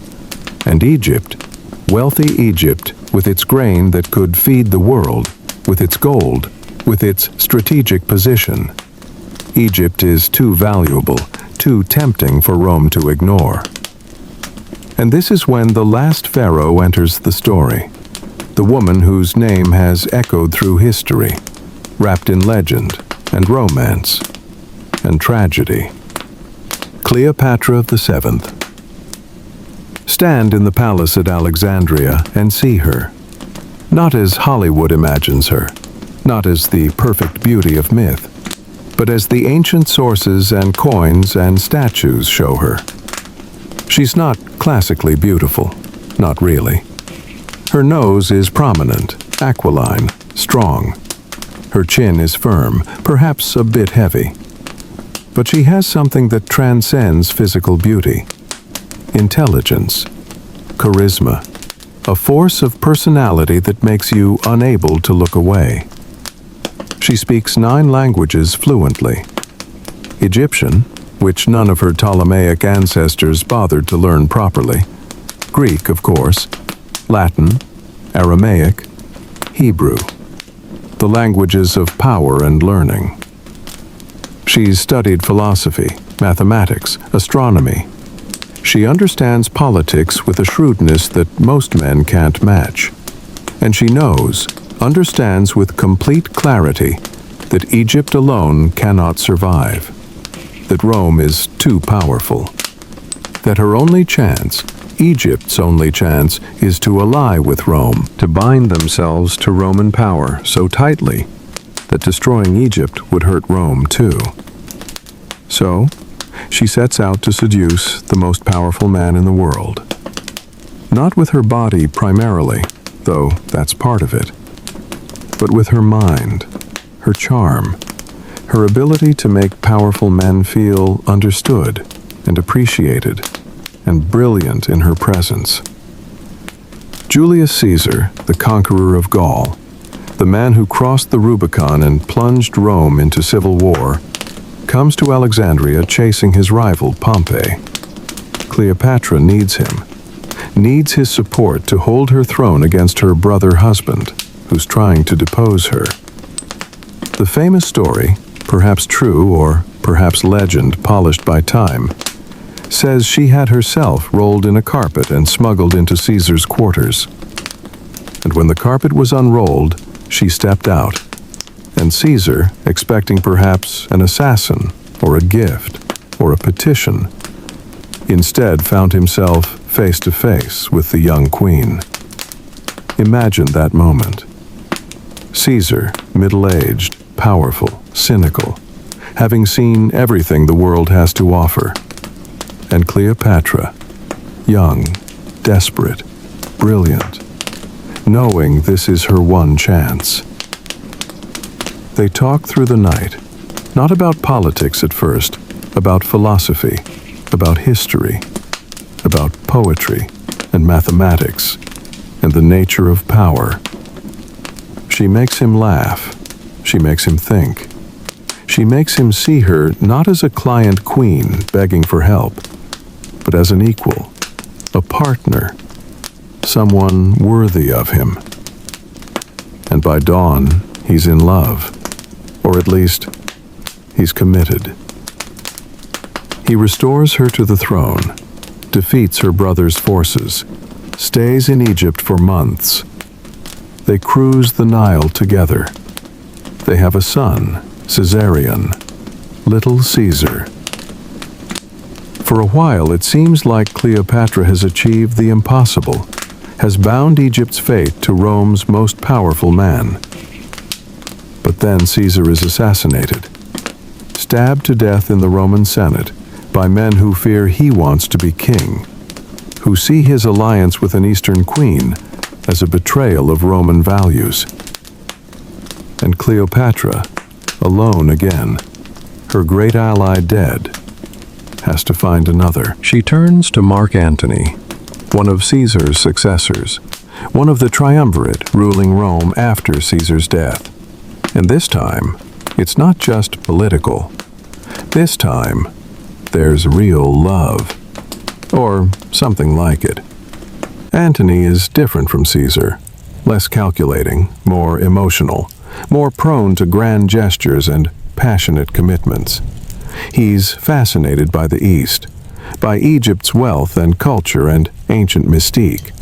He's tired of Rome's grim republicanism, its pretense of virtue, its denial of luxury and pleasure. In Cleopatra, in Alexandria, he finds something that Rome can't offer: beauty, sophistication, a world where power doesn't have to hide itself behind false modesty. You attend one of their legendary banquets, events so lavish they become stories told across the empire. The palace blazes with thousands of lamps, turning night into day.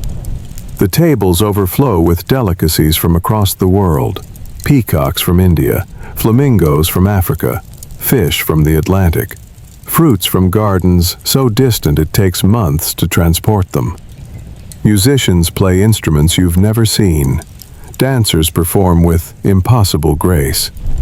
Cleopatra reclines on a golden couch, dressed in silk so fine it seems to float around her body, her bare arms covered in bracelets of gold and emeralds. Antony beside her, already drunk on Egyptian wine, laughing too loudly, his Roman dignity forgotten in the intoxication of Eastern luxury. They're playing at being king and queen of the world, dreaming of an Eastern empire with Alexandria as its capital, ruling from Egypt to India, blending Greek and Egyptian and Persian and Roman into something new and magnificent. But it's a dangerous dream, because in Rome, another of Caesar's heirs is watching with cold disapproval. Octavian, Caesar's adopted son, the future Augustus, who will become Rome's first emperor. He's everything Antony isn't: controlled, calculating, patient. And he sees Antony's affair with Cleopatra not as romance, but as betrayal. As a Roman general, becoming a puppet of an Eastern queen, as a threat to Rome itself. He declares war, not on Antony directly at first, but on Cleopatra, on the foreign queen who has seduced and corrupted a great Roman. It's brilliant propaganda, casting Cleopatra as a dangerous temptress, Antony as her victim, and Octavian as Rome's defender. The decisive battle happens at Actium on the western coast of Greece in 31 before the Common Era. A naval battle, Antony and Cleopatra's fleet against Octavian's. You're on one of Cleopatra's ships, and you feel the tension, the knowledge that everything depends on this battle. The future of Egypt, of the Eastern Empire they've dreamed of the blended civilization they've tried to create. The battle doesn't go well. Octavian's admiral is brilliant, his ships better positioned. Antony's fleet begins to struggle. And then, for reasons that historians still debate, Cleopatra's squadron suddenly withdraws from the battle, turns and flees back toward Egypt. Antony, seeing her ships leaving, abandons his own fleet and follows her. It's the end. The fleet that's left leaderless surrenders or is destroyed. The army, hearing what happened, defects to Octavian. The dream of an Eastern empire dies in the waters off Actium. Antony and Cleopatra flee back to Alexandria, but they know it's only a matter of time. Octavian will pursue. He can't let them live. They're too dangerous, too symbolic. For a few months, they pretend everything is normal. They feast, they drink, they make desperate plans that everyone knows won't work. And then Octavian's legions arrive. The end comes quickly. Antony, hearing a false report that Cleopatra is dead, kills himself in the Roman fashion, falling on his sword. But he botches it, doesn't die immediately, suffers. And when he learns Cleopatra is still alive, he has himself carried to her, dies in her arms. And Cleopatra, the last pharaoh, the woman who tried to save Egypt by binding it to Rome, faces her final choice. Octavian wants to take her to Rome, to parade her through the streets in his triumph, to display her as a conquered queen, humiliated before Roman crowds. She will not allow it. Stand with her in her final hours. She's barricaded herself in her mausoleum, surrounded by the treasures she was preparing for her afterlife. Traditional Egyptian burial goods mixed with Greek luxury. She's dressed herself in royal regalia, the finest robes, her makeup applied with care. If she must die, she will die as a queen. She sends for an asp, a cobra, smuggled to her in a basket of figs. The cobra is sacred in Egypt, worn on the pharaoh's crown as a symbol of divine protection. There's poetry in dying by its bite. A very Egyptian death for this very un-Egyptian pharaoh. She holds the snake, feels it coil around her arm, and lets it bite. The venom flows into her blood. It's quick, they say. not too painful. She lies down on her golden couch, closes her eyes, and sleeps. The last pharaoh of Egypt. The end of 3,000 years. When Octavian's soldiers break into the mausoleum, they find her dead, composed, regal even in death. And Octavian, pragmatic as always, gives her a proper burial, allows her to be placed beside Antony. Because now, she's no threat. Now she's just history. And with Cleopatra's death, Egypt as an independent nation ends. 3,000 years of pharaohs, of dynasties, of glory and chaos and renaissance and decline, all finished. Egypt becomes a Roman province, personally owned by the emperor, its grain feeding Rome, its wealth flowing west. The temples still stand, yes. The priests still perform rituals. The Nile still floods. But Egypt is no longer Egypt. It's a province, a possession, a memory of what it was. Rulers will change over the coming centuries. Rome gives way to Byzantium. Byzantium gives way to Arab conquest. The language changes. The religion changes. Pharaohs are forgotten, their names lost, their tombs looted, their statues buried in sand. But the pyramids still stand. The Sphinx still gazes at the horizon. The stones still hold their secrets. And here's the final lesson from this ending, from Cleopatra's tragic attempt to save what could not be saved. That every empire, no matter how magnificent, eventually falls. Nothing in this world lasts forever in its original form. But what doesn't die, what cannot be destroyed, is culture, knowledge, the human spirit that created beauty and sought meaning and asked eternal questions. Cleopatra died. The Ptolemies ended. Rome fell too eventually, and Byzantium and the Arab caliphates. All empires fall. But we still read the philosophy written in Alexandria. We still marvel at the pyramids.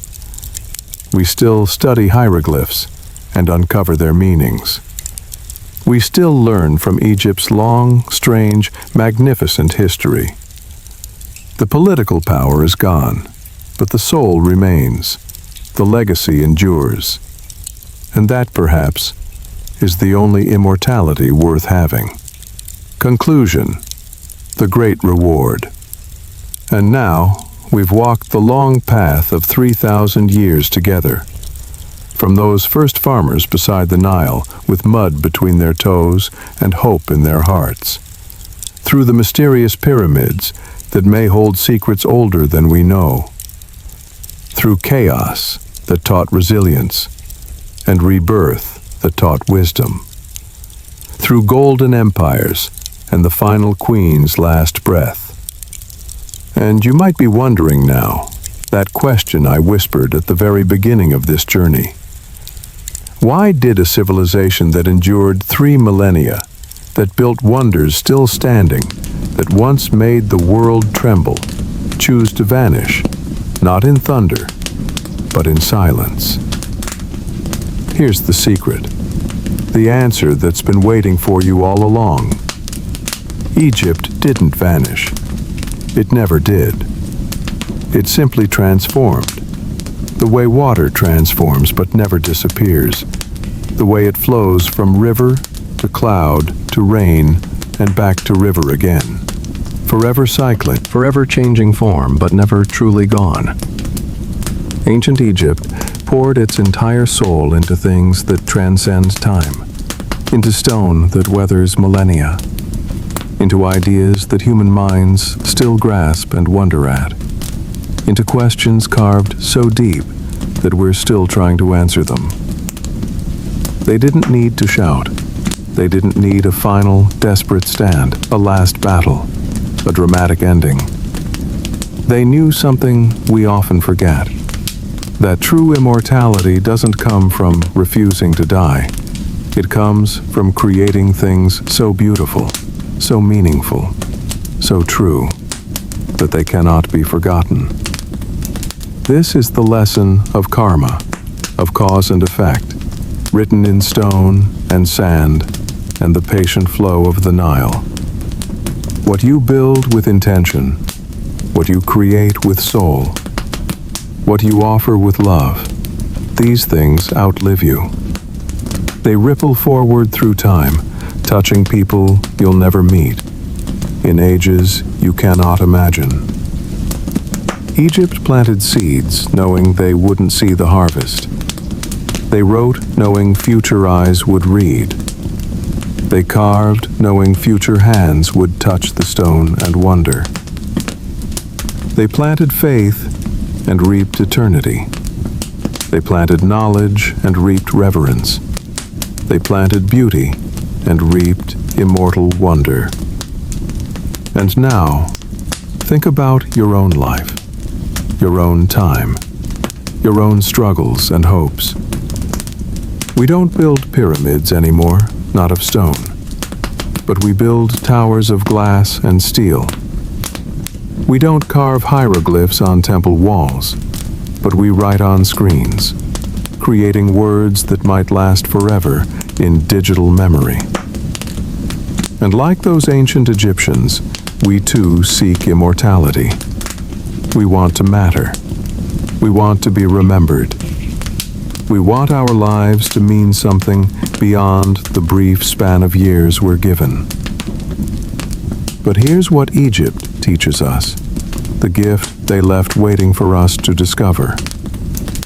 True immortality, real, lasting impact, doesn't lie in the size of your monuments, doesn't lie in how much wealth you accumulate or power you wield. It lies in the lightness of your heart. Remember Ma'at's feather. Remember the weighing of the heart in the hall of judgment. If you lived with truth, if you treated others with justice, if you maintained balance and spoke honestly, and helped those who needed help, then your heart would be light, light as a feather, and you would pass through to eternity. This isn't just ancient religious symbolism. It's timeless wisdom, dressed in the language of myth. What makes life meaningful isn't what we take, but what we give. Not how we dominate, but how we connect.